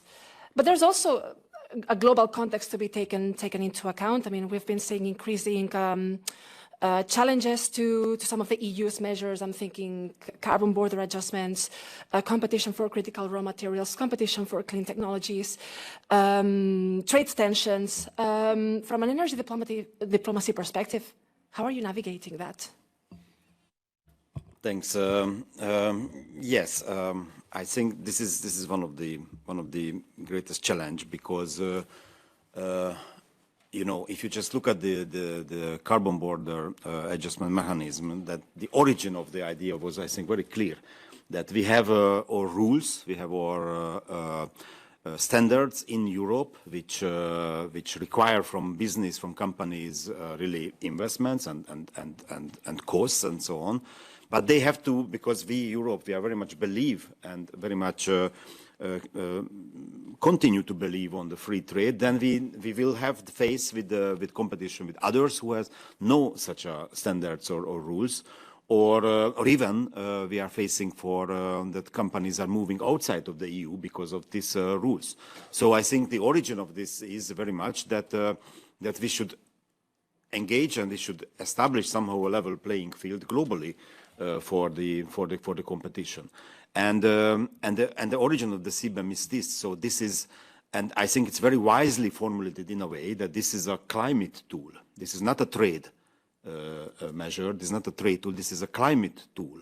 So if partners are doing similar things, which we very strongly believe that this is a kind of win-win position, win-win situation for them, then of course the single market, which is one of our big advantage and big strongness, is open for them.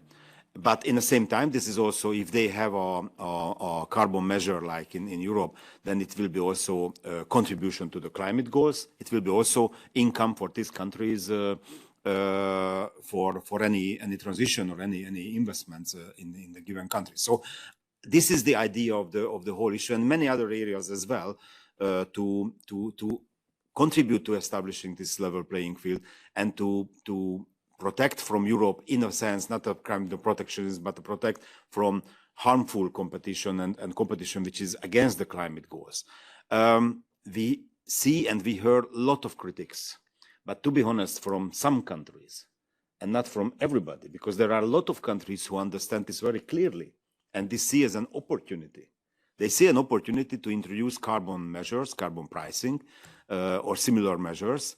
Then they will have some income. They will have contribute very positive global appearance to contribute to the Paris Agreement, and they will still have the access to the single market. So many countries, they are not so loud actually who are see the benefits of this.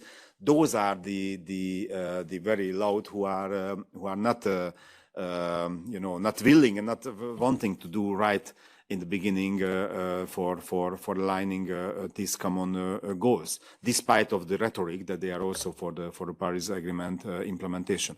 So I think what is the solution here, of course, and what is the climate or energy diplomacy? To be in dialogue with these countries. Let's discuss it.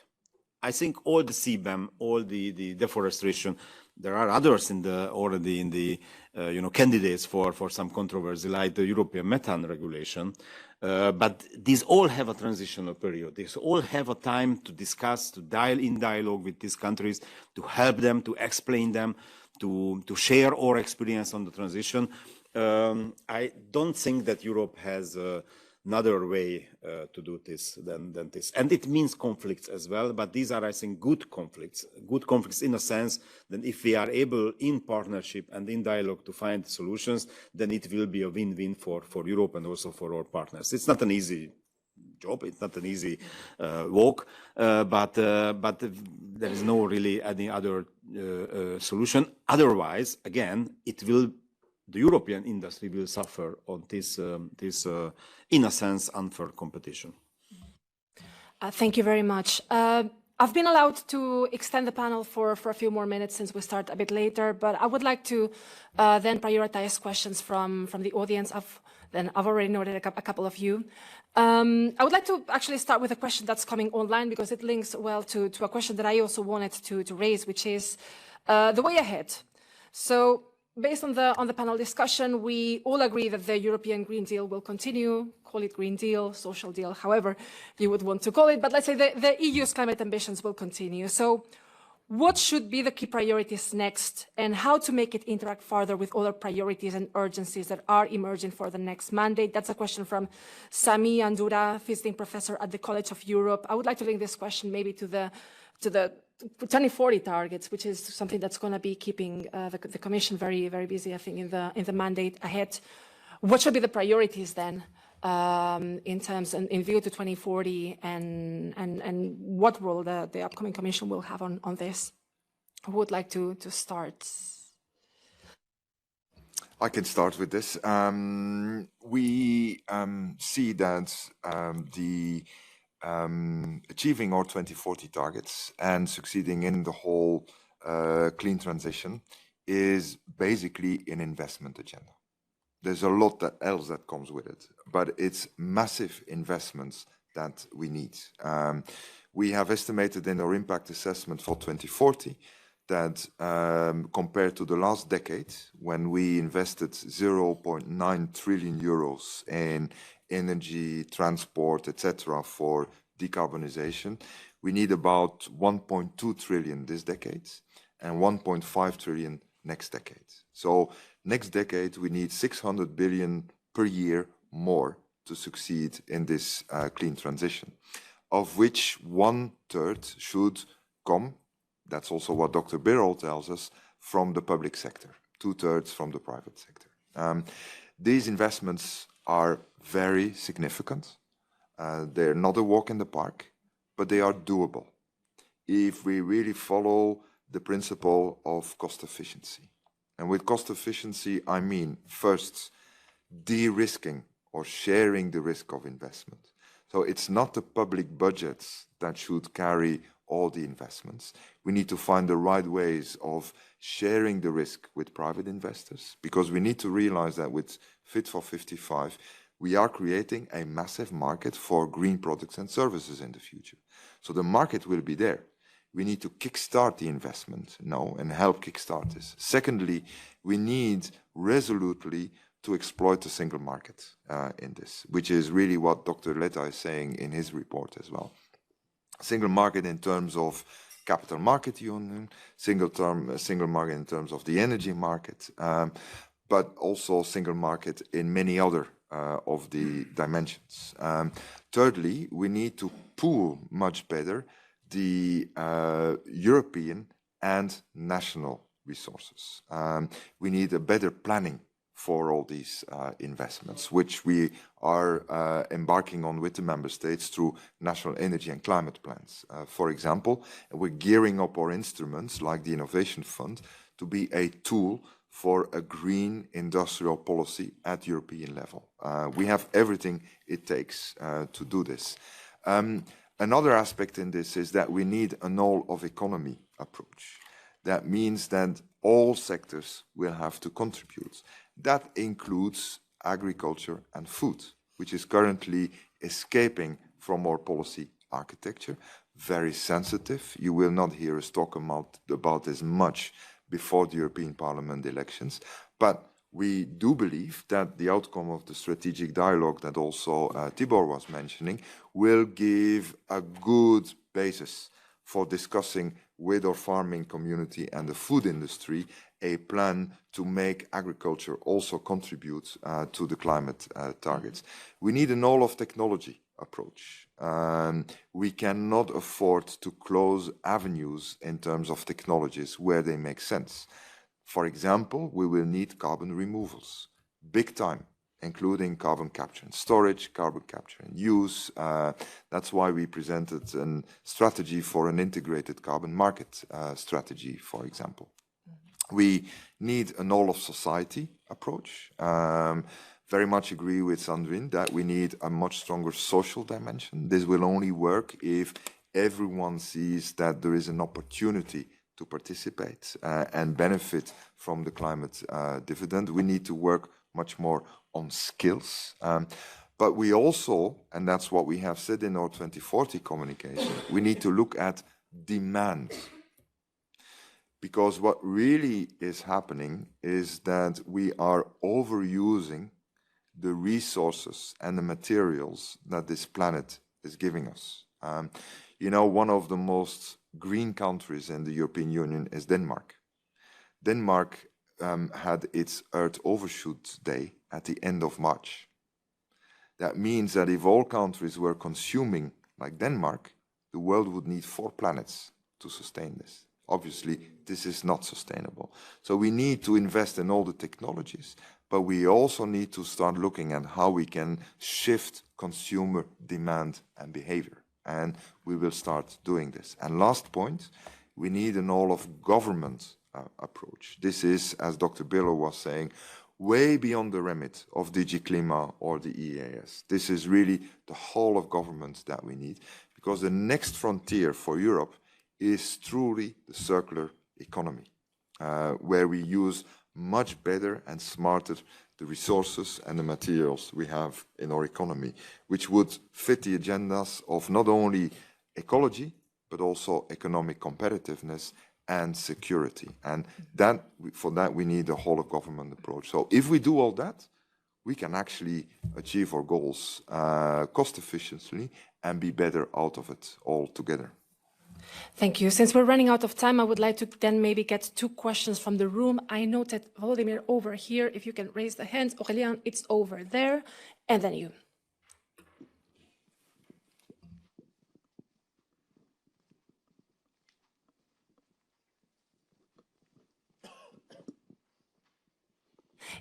Volodymyr, if you could address the question to one panelist in particular, please.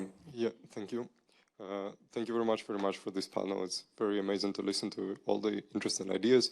So my question would be to Mr. van der Beke and maybe to other as well panelists if they want to come in. From what I hear, there is quite a agreement in the room that we can achieve 2030 targets.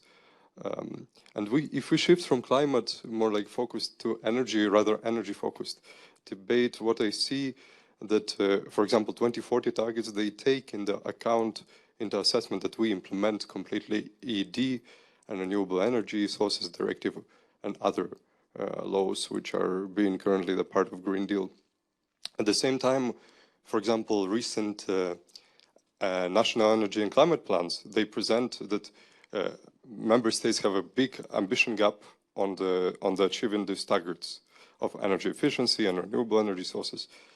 So just if we consider if we fail on 2030 targets, then what implications it would be toward entire Green Deal project until 2050, and on a political scale as well? What implication could it have in the next decade?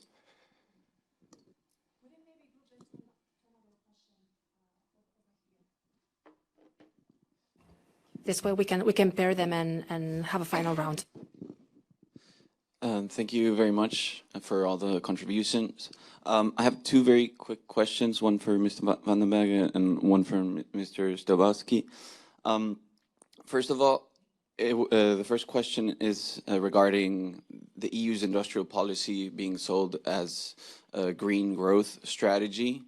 And in a sense, something that you were mentioning was changing consumer patterns, demand patterns, so in a sense reducing consumption, which isn't exactly growth, not that it's not needed for achieving climate objectives, but it's not growth.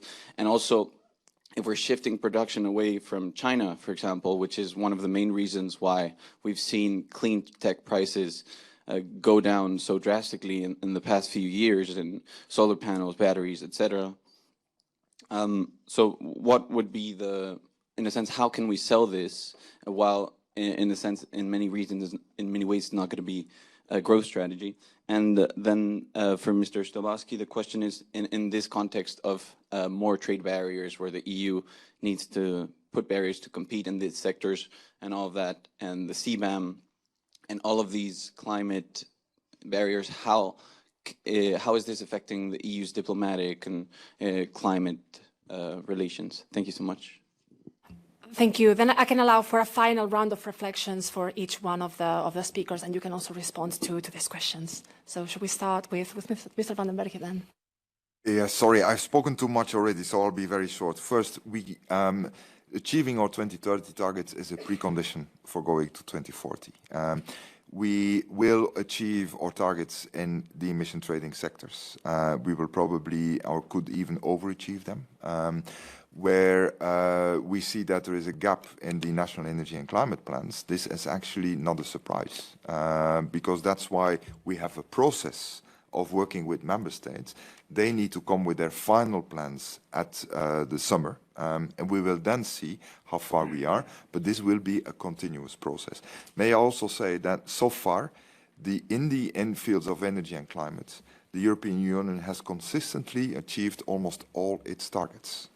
So I think we have to push back on those who say that we are in the business of target fetishism and not knowing how to achieve our targets. We are consistently achieving our targets, and we'll do whatever it takes to achieve these targets. But we have to do it in a way that it is economically responsible and socially fair. And we will come in 2026, if the next Commission President agrees, with a package of legislation that will be necessary to get us to 2040. On industrial policy, I don't talk anymore about green growth. I really talk about a modernization, an economic modernization agenda. It is not growth, is it growth or not growth that we need? It's what kind of growth that we need.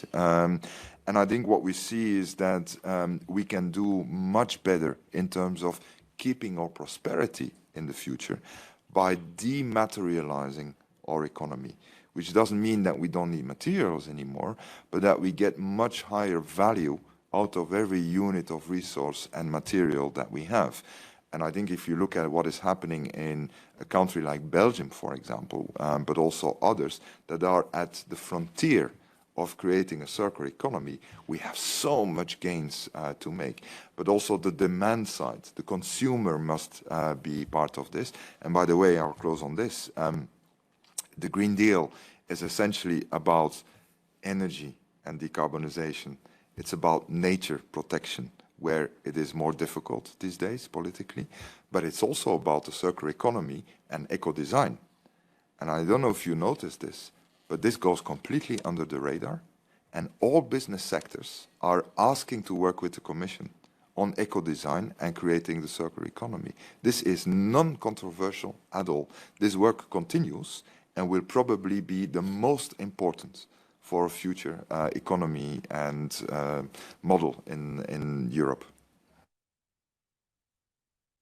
Thanks. On this question on trade barriers and or climate diplomacy, energy diplomacy, yes, it's a dialogue. It might be also involve some conflict with some countries. We have to discuss with them, but I think it's very important that we should be not at all apological on this approach. So we should not, being in a way that sorry that we have this CBAM and how Europe is. No, I think it's a very clear and comprehensive structure what was proposed and agreed by the member states and under implementation. We have to be in dialogue with the countries who see some conflicts on this. We have to be supportive towards them.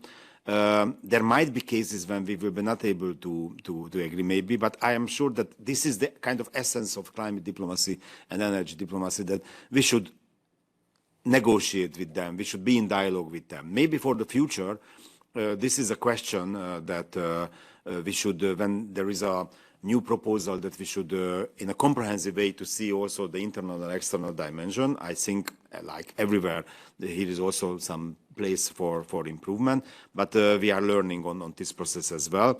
But definitely, if we do our homework rightly and timely, let it be the single market, the green transition, the innovation, and so on.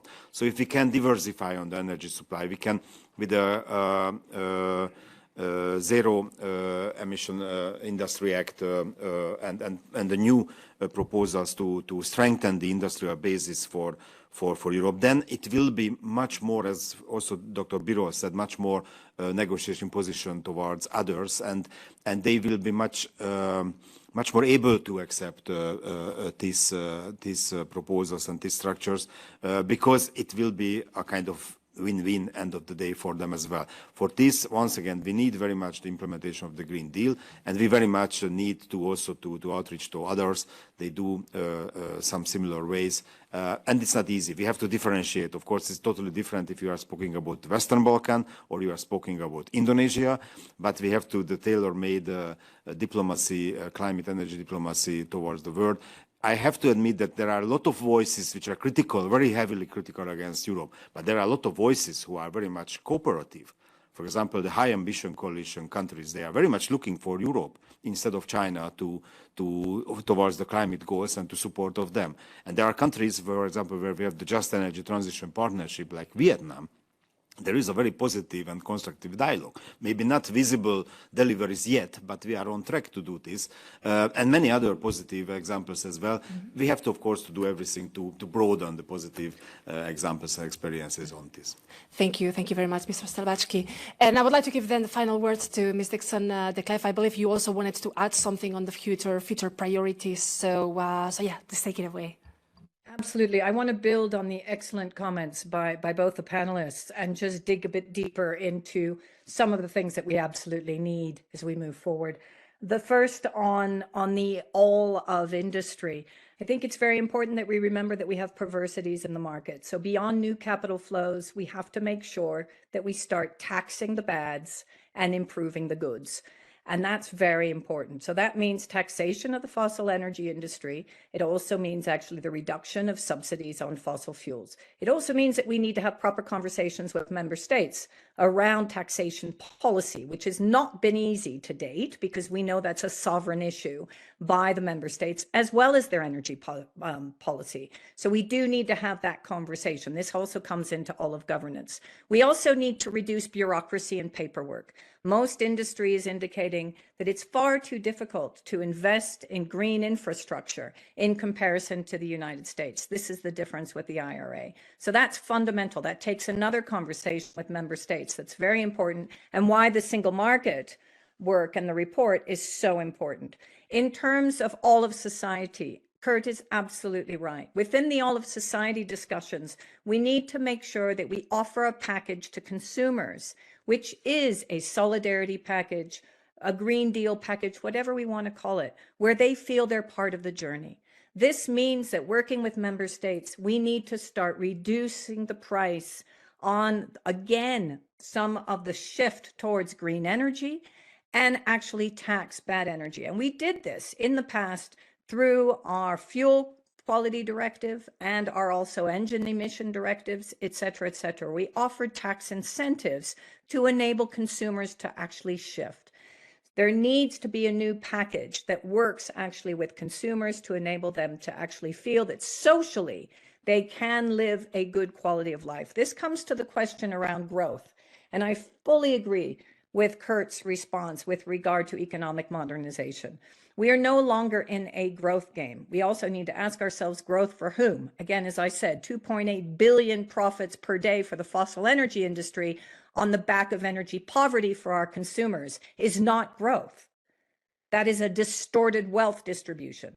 We need to absolutely get back to our values of what is decency across Europe in terms of economic development and what that looks like, because inequality is actually going up and well-being is going down. This again relates to proper taxation policies, addressing universal basic dividend income, and also looking at skills, exactly as Kurt indicated.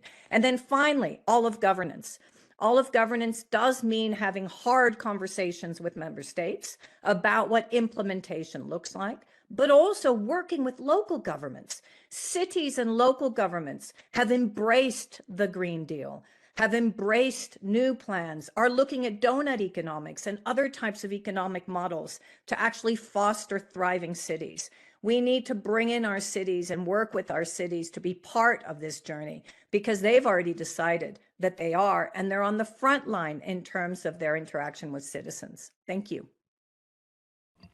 Thank you very much. Indeed, we cannot forget the role of cities. The targets are decided at European level, of course, together with the Parliament and national governments, but it's up to cities at the end of the day to be implementing so many of these solutions. So I'm afraid we need to wrap it up here. Our colleagues here at the college have been very generous to grant us more time, but unfortunately, yeah, we need to wrap it up. It's been a great discussion. It's been great. Thanks a lot for sharing your insights on the state of the European Green Deal and also the ways forward. Thanks to Kurt van den Berge, to Tibor Stelbatsky, and also to Sandrine Dixon-Declercq for having joined us. Can I ask for a big round of applause for our panelists, please?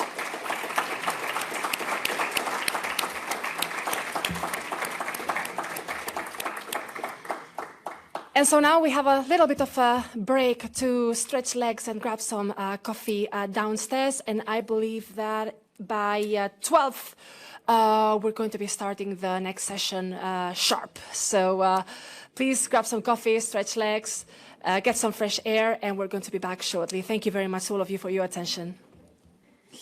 So good morning, everyone. It's very good to see some of you, like most of you, back. We will now move on to the second panel of this conference on the future of EU energy and climate policies.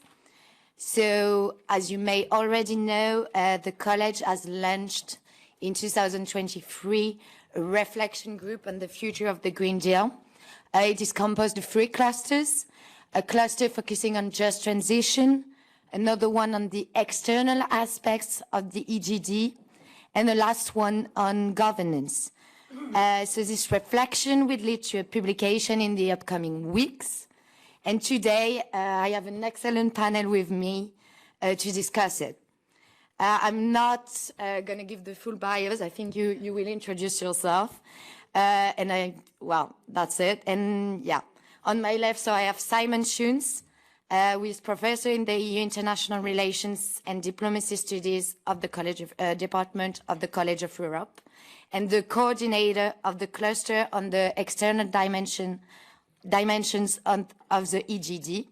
And on my right, I have Leonardo Meus, who is director of the Florence School of Regulation at EUI. Joining us online, we can welcome Anne Mettler, with the Vice President of Breakthrough Energy and Sophie Donnelly, Policy Officer at DG.com in the European Commission and a contributor to the cluster on just transition. And finally, let's welcome Leif Enscher, professor at the University of Tilburg and contributor to the cluster on governance. So thanks to all of you for joining us today. I would like first maybe to give the floor to each of you for 3 to 5 minutes. You can perhaps briefly introduce yourself and give your perspective on the future of the Green Deal. For the contributors to the clusters, I think it would be interesting if you could present the reflections of the cluster you were part of. So maybe Professor Enscher, as you have to leave soon, would you like to start? Professor Enscher, can you hear me? Leif? You on mute, yeah. Can you hear me now? Yeah, we can hear you. Can you speak? Yeah? Yes, yes. Hope you can see me and hear me. We can see you. Can you talk a bit louder, maybe? Yeah, sure. Yeah, amazing. It works. Is that working now? Yeah. It works.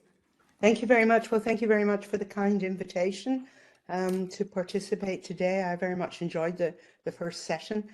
As announced, I am part of the governance cluster. There are just a few remarks I would like to make on the direction of that paper. I think that reflects a lot of what was said this morning, especially by Sandrine Dixon. That governance, of course, is extremely important in not just delivering the challenges of a Green Deal, but maintaining what we have in Europe, and in particular, the internal market. I heard many speakers reflect on that this morning, and I think this is a theme that is increasingly being taken up. We saw this also in the leaked report from the Jacques Delors Institute president today, that we really have to focus on integrating industry within the internal market. There are 3 areas, I think, where this is really important, and the governance plays a big role here in maintaining that market, because I think we have to confront the fact that we can't take that for granted, that we really need to foster what we have. And if we look at state aids towards fossil fuels, that was a topic of discussion this morning. The last State of the Energy Union report from November last year indicated that state aid to fossil fuels is increasing. It's not decreasing. It has been gradually increasing with the exception of the COVID years. In many countries, including my own where I live, the Netherlands, the government could not even answer questions as to how much aid was given in the Netherlands to the fossil fuel sector. And if we add to the growing fossil fuel aid, however it's counted, we should also look at the aid to hydrogen, which most of will not be green in the near future. A lot of it will be blue, which is really fossil fuel, used to produce hydrogen. So not only is that terribly inefficient, but it will increase the amount of money going to fossil fuels. I heard speakers say this morning that we are weaning ourselves off from fossil fuels, but that I think is quite a challenging discussion to have when we see many new fields being opened up all over the North Sea. So I think they're not intending to just open up and invest in those fields and then close them down in 2030, on the contrary. So state aids is an area where we really need to consider clearly what the priorities should be and have proper governance there, and not allow member states, I think, to hijack state aid policy and to pressurize the Commission into speeding up procedures as that letter from several member states claimed they should do. The Commission still needs to do a thorough job and make sure that the governance of state aid is really maintained and that there are proper assessments and public assessments made. I then turn to the second theme, free movement within the internal market. One might think, oh, well, you know, we've got that all in place. Why are we worrying about that? But I would like to turn the attention of the meeting to the biomethane and biogas sector, where what we're seeing is member states actually closing borders. Again, I can refer to my own home country, the Netherlands, where the Netherlands claims, well, if we need to blend gas, we have a blending target, and if we want to meet that target, we have to actually produce our own biomethane, and we don't want greenwashed biomethane coming in that's actually Chinese and has been given green certificates just to greenwash it. So the easiest thing to do, instead of controlling all the data, is to actually just close the border. And we're seeing that approach gradually taking off and justified in the name of the Green Deal, achieving the targets in Repower Europe. I think that that is a big step backwards, and governance is very important to put that internal market objective back on track. Finally, interconnectors. State of the European Union report from last year didn't really even bother to mention that we're still not making the targets of 15%. But this is really, really important. We all know that it was interconnection that saved us in the energy crisis, that Germany could send electricity to France, and the ex-member state, the UK, could provide a huge amount of energy into Europe. Norway, not a member, but still producing a lot of hydrogen, hydropower, sorry, that's coming into Europe. Without that interconnection, we would have had a lot of serious supply shortages. It's really a challenge, and it must be something to focus on, that this has to be resolved, not just for onshore electricity, but also for offshore. If we're going to have a realistic offshore energy policy that delivers the targets, then we need to really focus on interconnectors to get them into Europe. So my message is governance really has to cherish, it has to be about cherishing what we have and making sure that we don't lose it in the geopolitical storm that is going on around Europe. So thank you. Thank you very much. And now I'm going to hand over to Mrs. Donnelly, who participated in the Just Transition Cluster reflection. If you could build upon and maybe present your main findings. Of course. Can everyone hear me okay? Yeah, perfect. Good. Good morning. Good morning, everyone. So my name is Sophie Donnelly. I'm a policy officer within DG Communication, and I was formerly a student of Professor Bruchle's energy policy class in the college a few years ago. And so I joined the cluster upon leaving the college as a student alumni representative. And it was a great honor to work alongside so many great colleagues on the Just Transition cluster.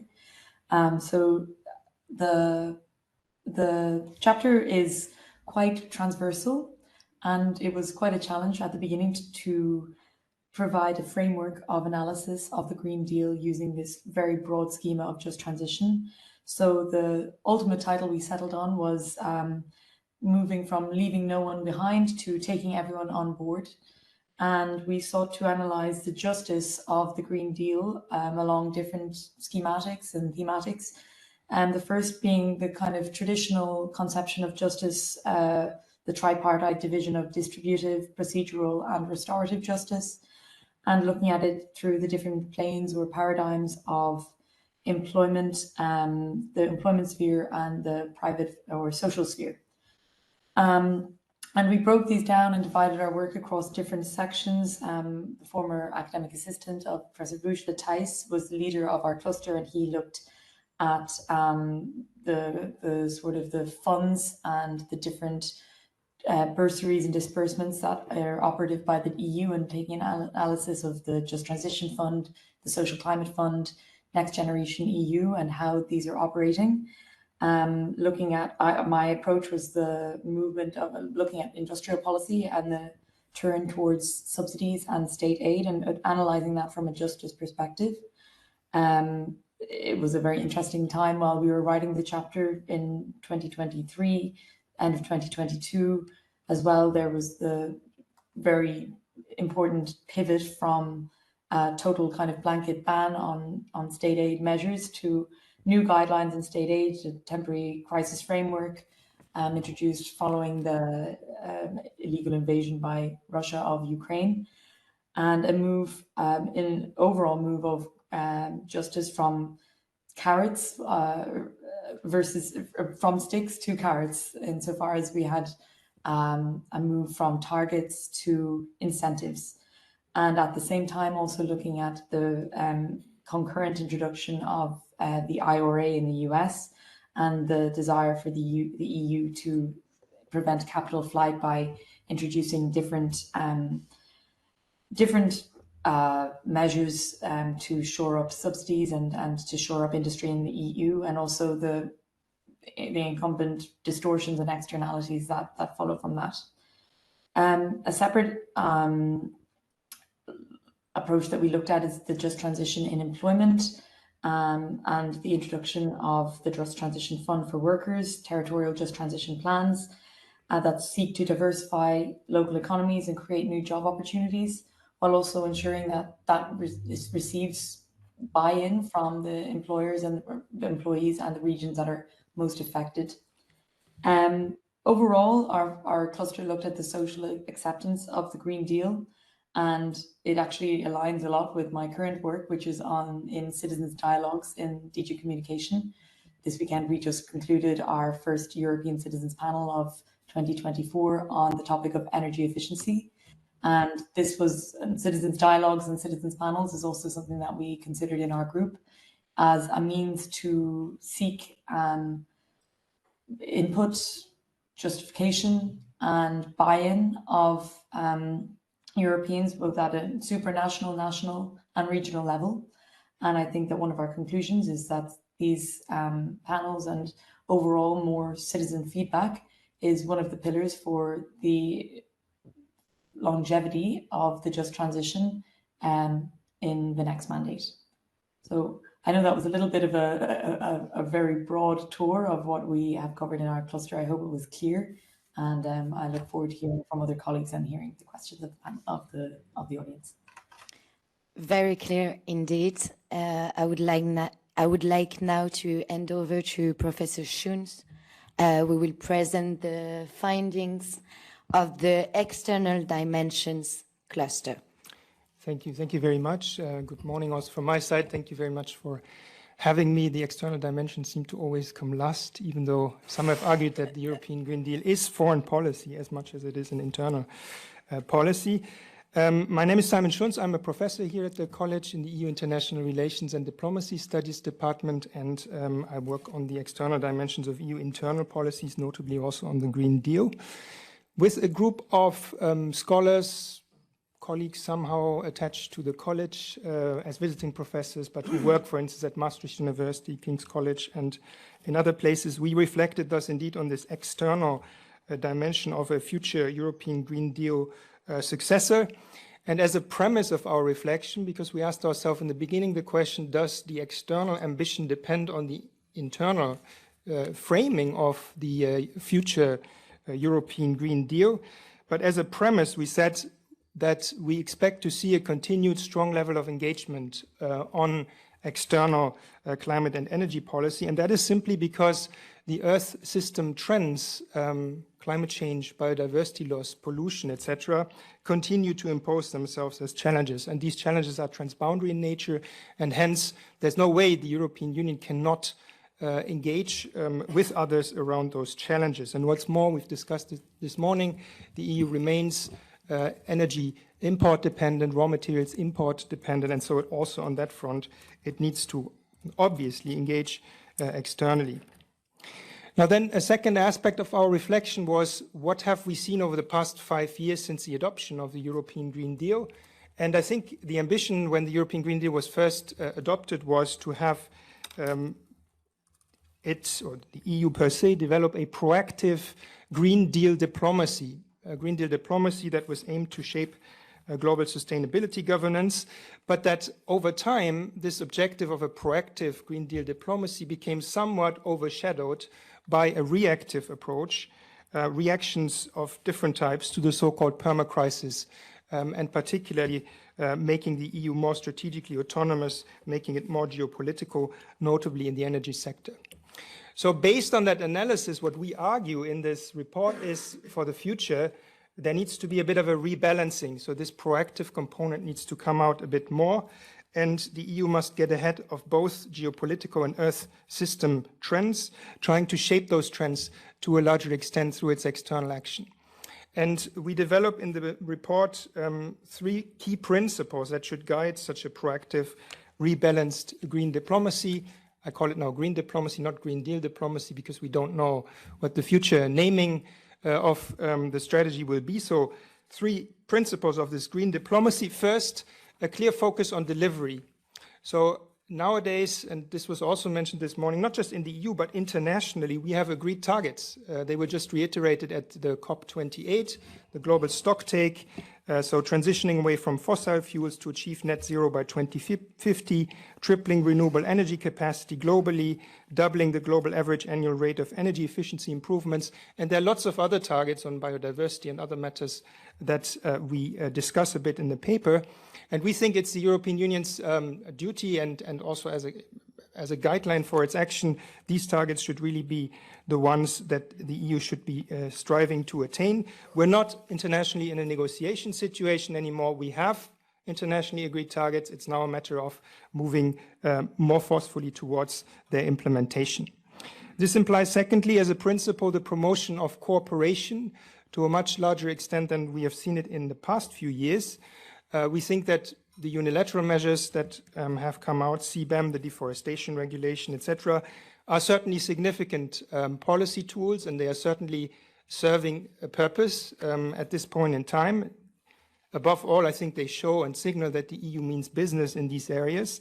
But we also think they should remain exceptional measures and not be overused, and should always be accompanied, particularly when we deal with poorer countries, partner countries, by more cooperative measures.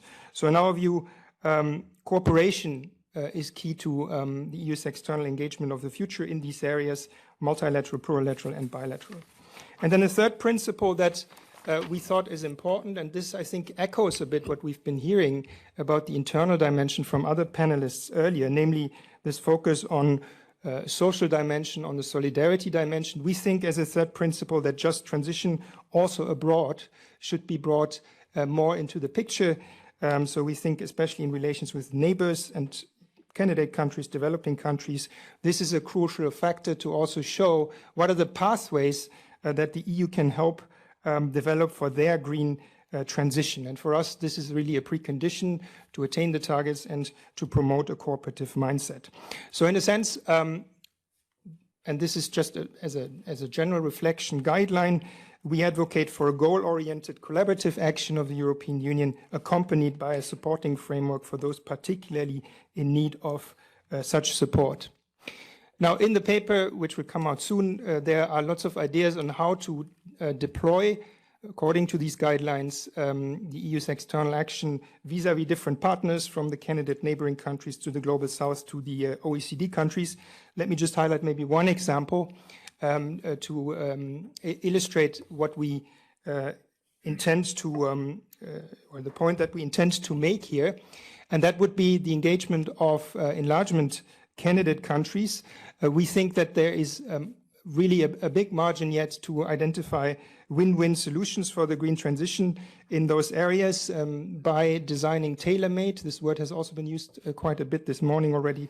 Socially equitable and just partnerships that mix both incentivizing and supporting tools. And an example, I think, that speaks also to some of the discussions we've had already this morning would be the green hydrogen partnerships that the EU has been setting up, especially in the southern Mediterranean, that here, when the EU continues to do this, that it should start reflecting or start by reflecting about the green transition of the partner countries and not necessarily put its own energy security interests first. And this passes then by a certain number of supporting tools, helping locally the deployment of hydrogen.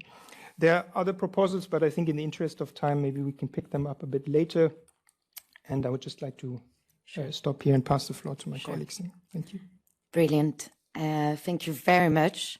I would like now to hand over to Professor Meus, who recently published a paper entitled Energy Policy Ideas for the Next European Commission, from Targets to Investments. Thank you, Lucy. And first of all, thanks to Dirk and the College of Europe for inviting me. I thought it was a really nice thing what you did with that reflection group. And we had in parallel also within our school a reflection group.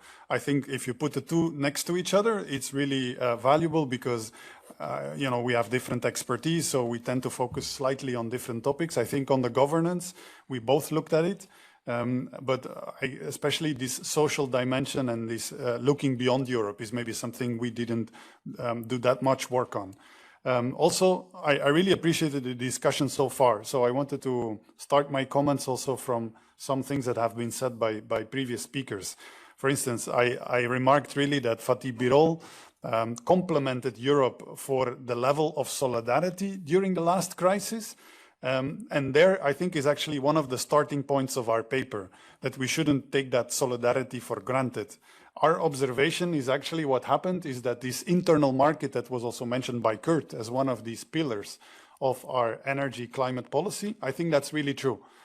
Because I think if during the last crisis we wouldn't have had that internal market, the level of solidarity wouldn't have been the same. Imagine the situation we were in. Germany was short of gas. Imagine leaders of governments would have to come to Brussels and have an agreement among, in this, you know, lead political leaders, how much gas are we going to share with Germany? That would have been, I think, a very difficult conversation to have. But because we had that market, actually automatically gas was flowing to Germany where the price was higher. The same for electricity. During the same crisis, which was often referred to as a gas crisis, in France, for instance, we had a lot of nuclear plants down for maintenance, unprecedented levels of maintenance in nuclear. So France was short of electricity. Again, imagine French political leaders coming to Brussels saying, how much electricity are you willing to share with us because we're short of power? Again, that was not necessary because this market automatically led to more electricity flowing to France. The irony is that during that crisis, the market was often criticized. So it became very popular for politicians to criticize the market, right?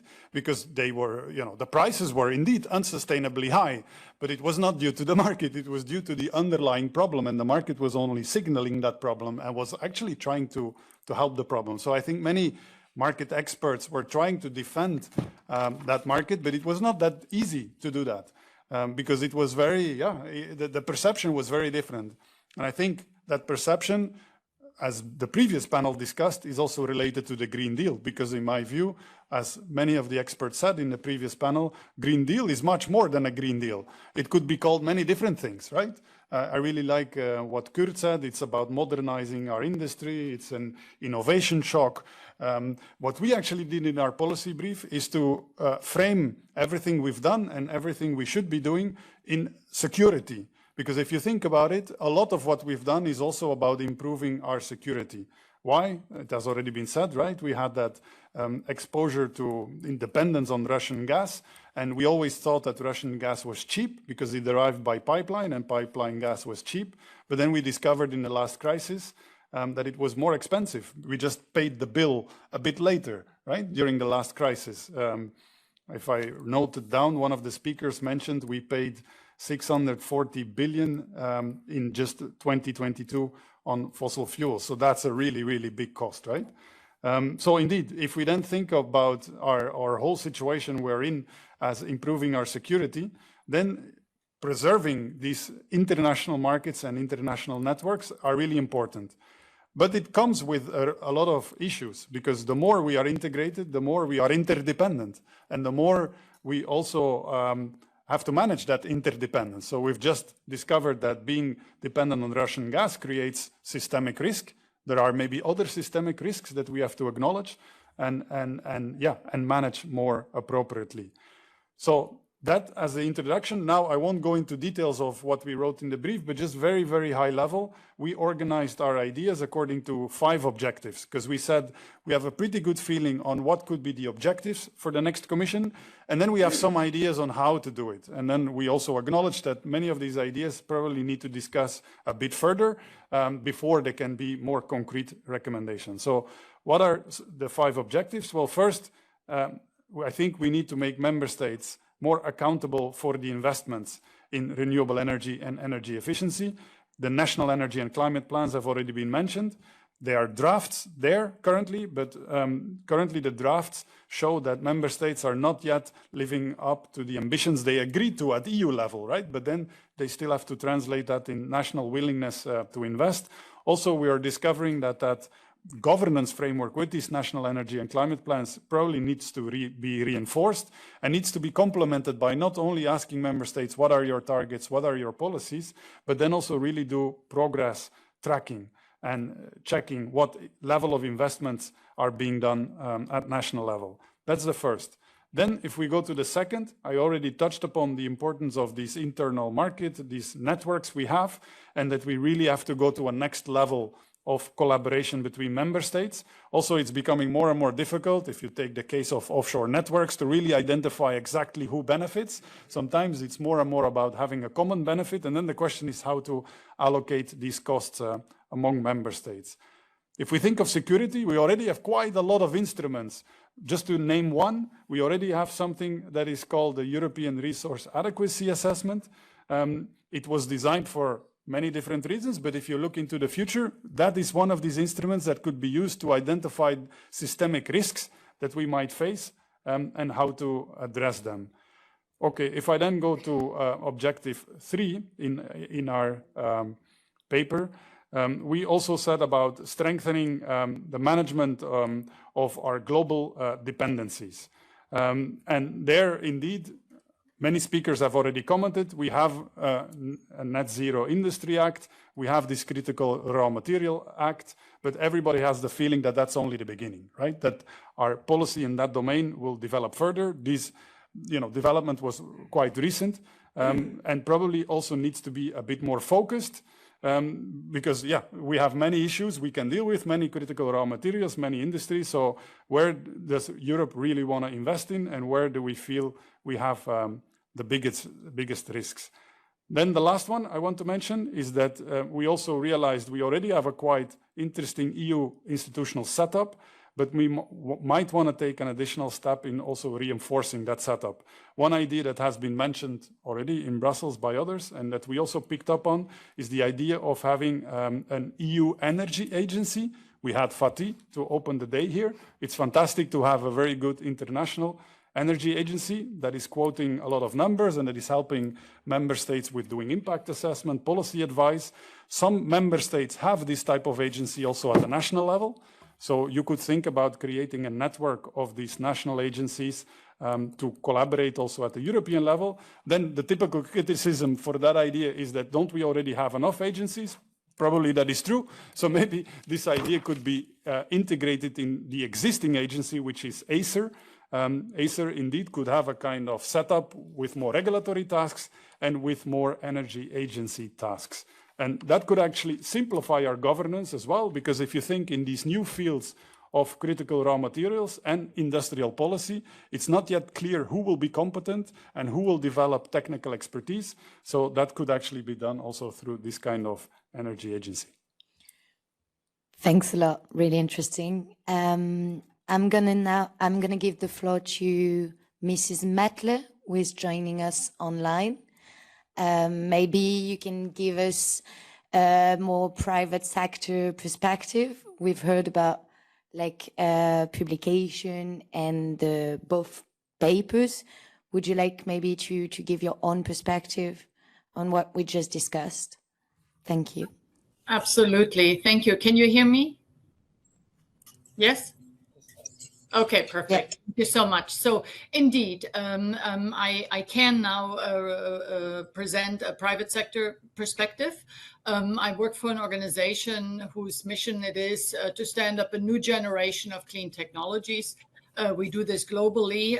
I run the Europe office, but I also speak here very much with a deep background in public policy. I ran the internal European Commission think tank for 5 years during the Juncker mandate. And for that, please, before I look forward, give me a moment just to look back, because I was a part of the team that sort of conceived and worked on early versions of the Green Deal at the end of the last mandate. And just want to reiterate here why it was necessary. It was necessary then because we already knew that we had an unhealthy and frankly dangerous dependency on Russian natural gas. So we knew that the Green Deal was an answer to this.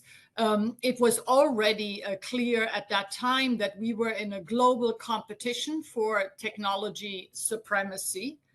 And given that Europe had very much missed the digital revolution, it was very clear that Europe needed to be a leader in this next technology revolution because we felt then that we were on the cusp of a clean energy revolution, and we wanted Europe to play a major role. So that was looking back to 2019. And looking at the situation today in early 2024, I cannot help but feel maybe a little bit disappointed, to be very frank, and I will explain why. Europe has de facto replaced now a dependency on Russia in fossil energy with a dependency on China in clean technologies. Europe has unleashed what some describe as a regulatory tsunami. As I often like to say, it's becoming clear we cannot regulate ourselves to net zero. I would also caution that if we just look at the targets, to be a little bit more nuanced. Yes, it looks like we are reaching, for instance, our targets in the deployment of solar. But that, of course, is first and foremost an industrial policy gift to China, since these solar panels are manufactured in China and not in Europe. I would also say when we look at the reduction of CO2 emissions, to be a little bit more nuanced, because a lot of that is the reduction of demand in industry. So, there is at least an element of a decarbonization through deindustrialization. I think that was not what we had in mind when we first got the Green Deal underway. So just to say, to be a little bit more nuanced in the assessment to date. But let me zero in a little bit on the deindustrialization. I think it was last month, the Antwerp Declaration was published, calls for an industrial deal. I'm very concerned that the lack of success in the Green Deal in many ways now leads to an industrial deal. They need to be made compatible, so these reflections are really important. But just allow me to say something about Germany, where the deindustrialization is happening as we speak. And here it's important to look, we always talk about investment, but it's also important to look at investment outflows. So German companies announced $15.7 billion in capital commitments to US projects last year, and that was up from 8.2 billion a year earlier. So it almost doubled in a year. We need to pay attention to such trends. It's very important. So, because I would argue that globally, we are definitely a laggard behind China. If you look, for instance, at wind, solar, electric vehicles, batteries, critical raw materials.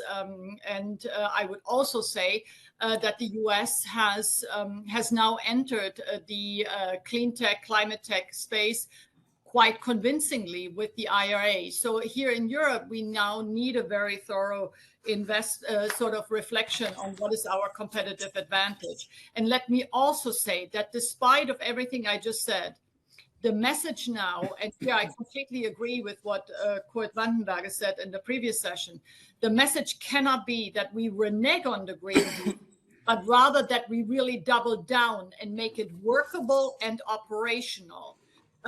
Because the energy transition, the Green Deal, whatever you want to call it, is of existential importance to Europe. Here today, we speak mostly about the climate aspect, and that is completely valid. But it's now imperative for security, resilience, sovereignty reasons of competitiveness, which we're talking about these days. We are, at the end of the day, and this is just a fact, we are a resource-poor geography. We don't have oil and gas. And what that means is that an economy that's based on fossil energy will create all sorts of vulnerability. So we need to double down on the Green Deal. I wanted to give very quickly 3 examples that, in my opinion, can vastly improve the success of the Green Deal going forward. Firstly, the Green Deal very urgently needs a proper business case. That means that companies that actually do green and go green can be profitable and commercially viable. It's been said before in this conference, fossil companies are de facto, they are thriving and they continue to be subsidized, while our clean tech companies are many of them are frankly on their knees, right? I mean, just ask the producers of wind turbines or those active in solar. I would also say, despite all the announcements we made in green hydrogen, that sector is also not really getting off the ground. What that means also has negative spillover effect on the electrolyzer industry. Which is an industry that we were trying to get off the ground. So a business case will need to be made that is solid and that is based on demand, yeah, not just subsidies, but really demand and really convincing growth prospects in key sectors. And that must include hard to abate sectors such as steel, cement, chemicals. These are very energy intensive sectors, and we are in the process of losing them in Europe. So this is a very serious situation.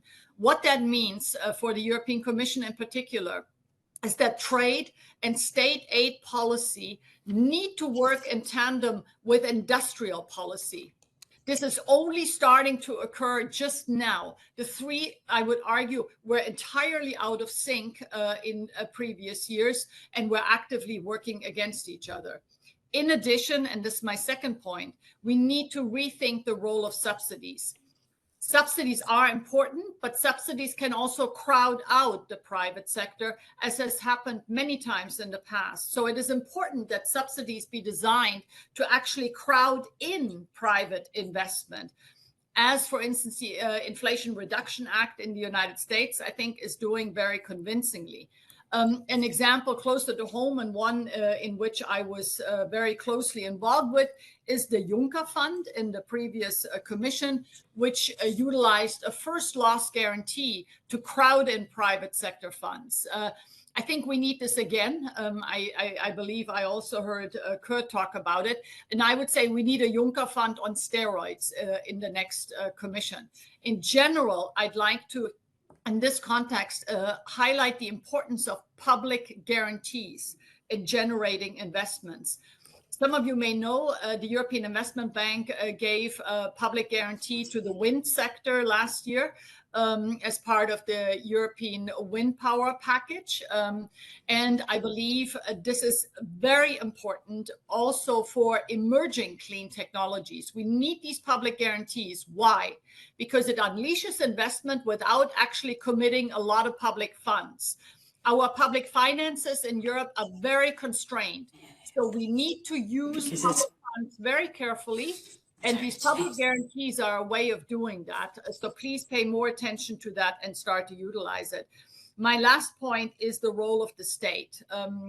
The spirit of the IRA has been described by U.S. Energy Secretary Jennifer Granholm as government-enabled, private sector-led.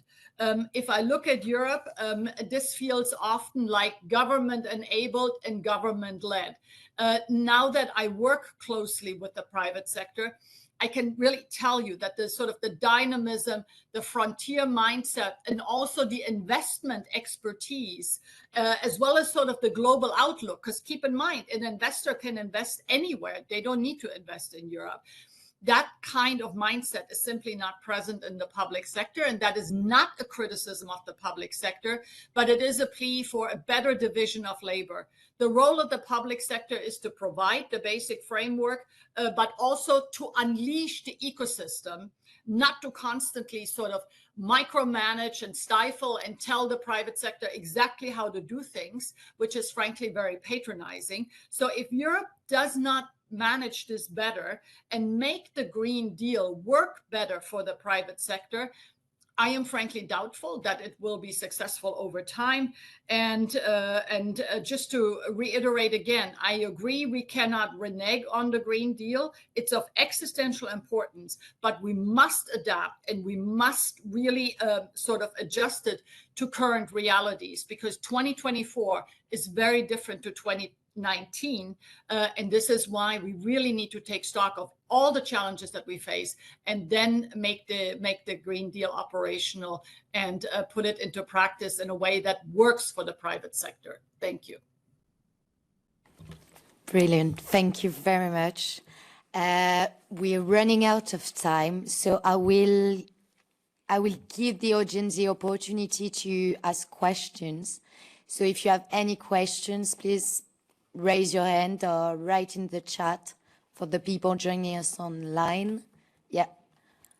Here, yeah. Amazing.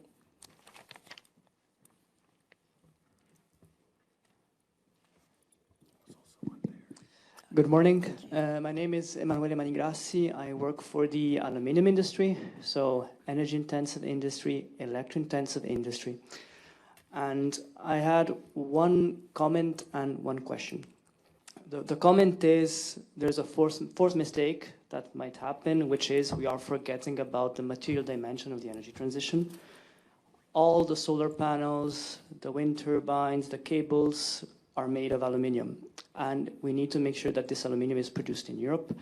It's true, there is a renowned attention to this with the Net Zero Industry Act, the Critical Raw Materials Act. But by the time this is all implemented, there might not be aluminum industry still in Europe. I'm saying this because last year, the energy crisis, we lost 50% of the EU 27 capacity. It's around 1 million tons. China today is 40 million tons. And guess who's next? Russia, 4 million tons. And at the moment, the US and the UK have imposed sanctions on Russian metal.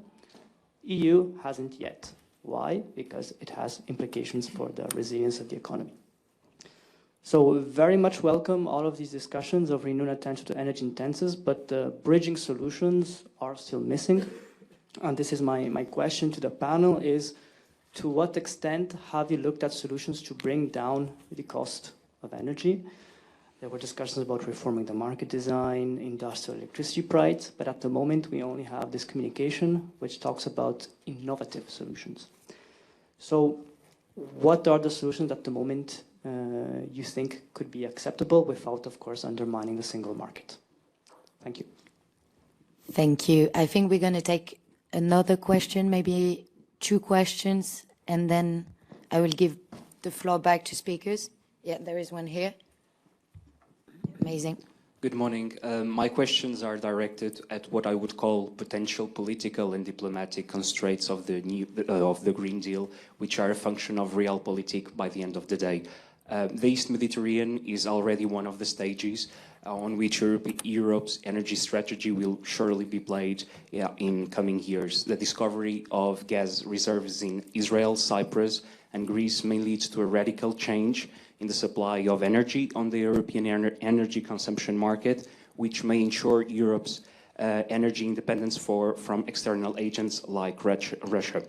To give you a practical idea of the values of these reserves, some geological studies already assure that the Greek gas may allow the Europe independence for 5 years. Cyprus gas would be worth several hundred times its GDP, and Israel could be energy independent for the next 40 years and supply the European market. So within this in mind, I had 2 questions. The first one, how do European authorities assess by the end of the day the implementation of a clean energy transaction plan with the need to continue to invest directly and indirectly in the exploitation of fossil resources? So how does the EU energy policy making face up these choix cornéliens with the younger generations? And in the second place, how do European authorities deal with the business pressure from private companies, particularly Qatar Gas? Because Qatar has not only business influence in the energy sector, but also financial power, and above all, it has the technology for liquefying natural gas that Europe doesn't have. So it's not very likely to think of planning to exploit Cypriot and Greek gas without more or less direct Qatari participation. So how can the EU balance these pressures and give to energy what belongs to energy and politics what belongs to politics? Thank you. Thanks a lot. So maybe we can take the question on aluminium. Is there anyone who would like to start and has something to say about it? You know that this was a big concern, right? During the last crisis, the prices in general, and then we had the reform trying to address that. But of course, this reform is not necessarily going to change the dynamics behind these high prices, right? So one thing this reform tried to do is to make sure that industries have more opportunity to sign long-term contracts, for instance, so that they are maybe not always exposed to these very short-term dynamics. But yeah, then even these long-term contracts might not be available at the prices you would need to remain competitive. That's why I think the solution to the problem you described are not necessarily in the market design to be found, right? So one solution could indeed be if it's really strategic to keep certain industries in Europe, to support them in other ways. And then other ways, I think Anna Mettler said very nicely, we have to be smart about it, not necessarily subsidies, but we can think of guarantees or other schemes, right? So I think what you said is sort of also something what is on our mind. I'm happy to answer that too. Well, yes. Go ahead. Because it's of course something that doesn't just affect the aluminium industry. I spoke about it. All hard to abate, all energy intensive sectors are under extreme stress because of the comparatively high price of energy. So even though it's gone down since the height of the energy crisis, comparatively, globally speaking, Europe doesn't compare favorably. So the price of energy is higher. So I would strongly encourage in the new European Commission to think of what are measures that can be taken to reduce the cost of the energy transition and to reduce the cost of energy. I think better utilizing the single market, more standardization would go a long way, but also, and this is where I come in, new technologies. There's a whole slew of new technologies that could replace natural gas, such as clean industrial heat. Heat, in many ways, is the new battery. Who is looking into this? And this is one, I mean, we're talking here to the College of Europe, so future policymakers. It is of critical importance that the policymaker always know what is the technology frontier. because you cannot support or regulate for the technology frontier if you do not know where it lies. And this is why one criticism I have at the height of the energy crisis, when we saw how exposed we were to fossil energy that had become weaponized, we needed to zero in what are the new technologies that can reduce the demand for natural gas. We didn't do that. Instead, we waited until new natural gas reserves, and it was just mentioned in the second question, were made available. We are now facing an LNG glut in the world. That means that LNG will continue to be comparatively affordable, but of course we are hugely susceptible to the volatility in LNG prices. This is not a sustainable way of building your economy on this. Europe has only one way forward, that is really leapfrogging to a clean system with homegrown sources of energy. We are too dependent on fossil producers. We are too dependent on China and clean technologies. This is the discussion to be had. And then we need to help sectors such as aluminium, not just tell them where we want them to go, but really help them in this transition. This is where I don't think we have enough funds available in the actual transition to cleaner ways of production, in more secure value and supply chains. This is what we need to zero in on, is really helping these sectors to transition, because otherwise we are at risk of losing them, as was just said. Thank you. Okay, we're really running out of time, so maybe we can answer the second question really briefly in a few words. Does anyone want to take it? Well, I think it has been partially answered by Anne Mettler in her intervention. But I think this case of discovery of additional gas in EU member states, of course, there's a national sovereignty over these resources, but opens a bigger and question that then should be part of the debate, namely whether to really exploit that gas and under what conditions, and if that is in line with the long-term trajectories that we have been discussing the whole day. What sort of technologies?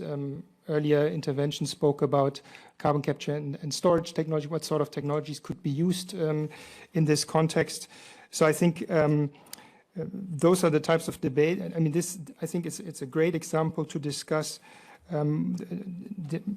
the gist of the choices that need to be made now in the transition to the next follow-up, whatever it may be called, green competitiveness deal or whatever. Thank you. So I think we're going to stop here. I would like to thank all the panelists for sharing their expertise and making this discussion very enlightening.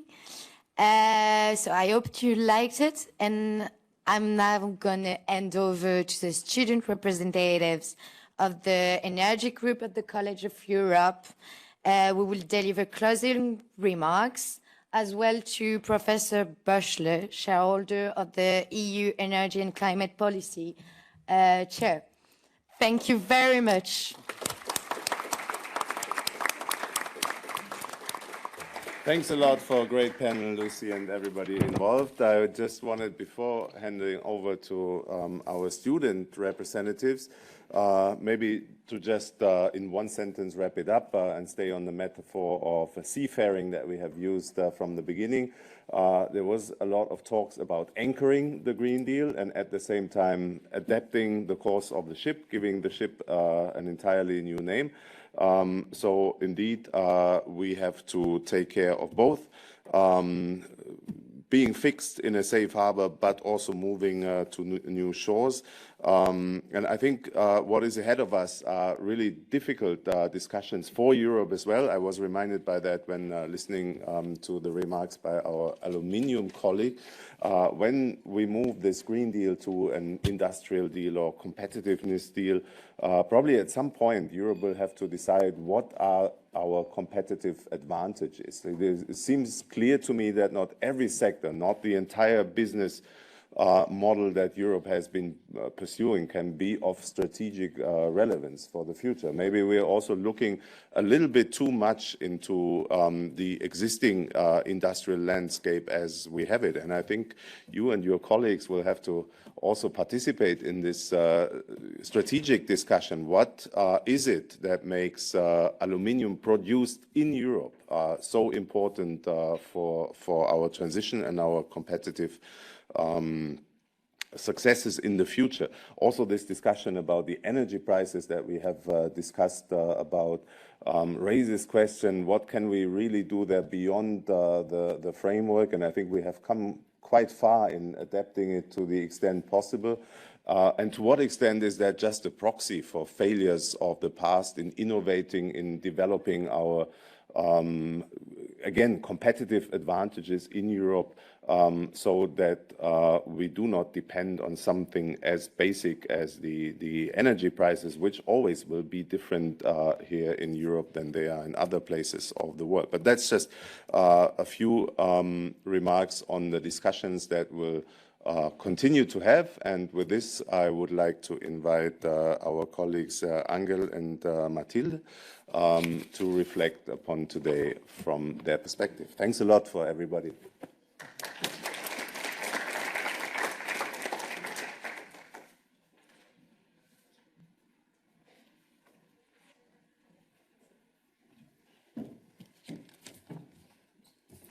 Hi everyone, my name is Mathilde. I'm an economics student here, and I'm also a member of the Energy Student Society, of which I see a few members in the audience, and we serve as co-representatives with Angel this year.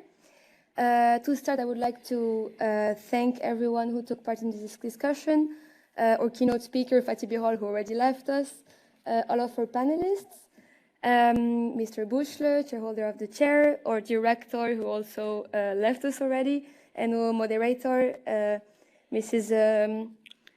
Gumbau and Lucy Kotlevin.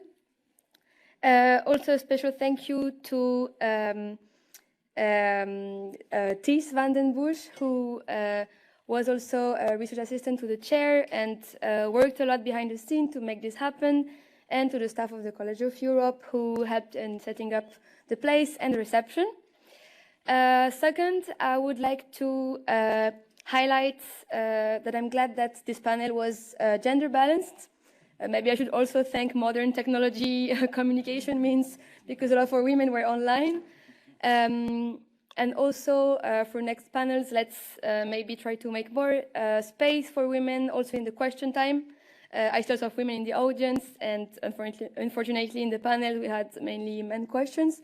Women, let's be maybe quicker in raising our hands. Because yes, as you might know, women are still mainly really underrepresented in the energy sector. A few figures, I think there are only six women serving as energy ministers in the European Union. And globally in the sector, there are 28% of the global workforce and 10% of CEOs of the sector. And since diversity contributes to better ideas, more innovative teams, let's foster diversity. And yes, it will only make us stronger in taking up this multifaceted challenge that we have underlined in this panel. Yeah.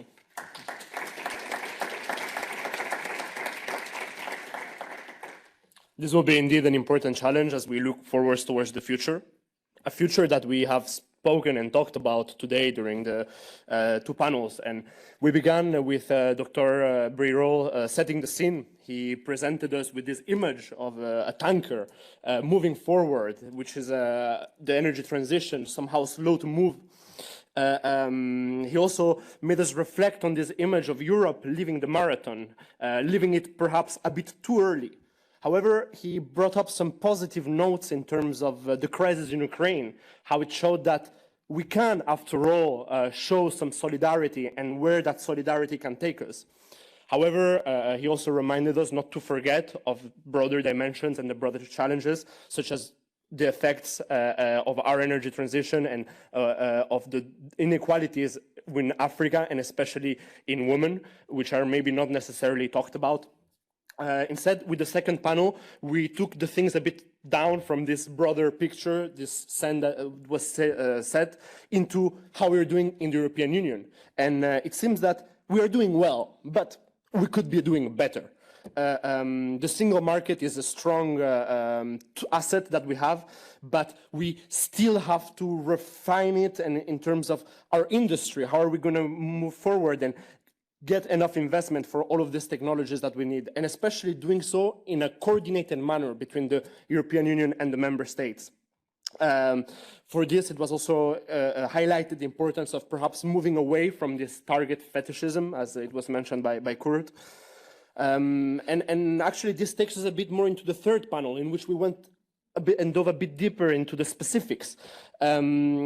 What should we really do? How are we really going to do it?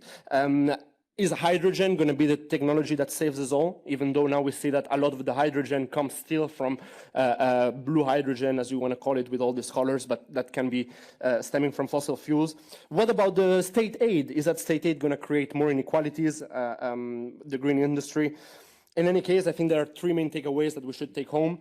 Globally, we're in the right direction, but maybe not with the right enough pace. In Europe, as mentioned, we are doing well, but we could be doing better. And now, as a third point, we really have to continue reflecting into what specifically we will do to make sure that we don't mess up and that the successes in one area don't spill up into another area. But you can surely see more about this in the panel, in the paper that will be published from the College of Europe looking into these issues. Yes, and speaking again of our institution, I'm also very proud to underline that the Energy Society is one of the most numerous and the most active student societies of the college. Some of us have been, for instance, carrying out research on some hot energy topic. Some of us have been organizing visits in production sites. Some of us have been taking part in multidisciplinary workshops. Some of us have been working on this conference, and so on. And I think this also shows that our generation is aware of the major challenges that we are going to face in the energy sector. Also, that we are also willing to learn and ready to take over.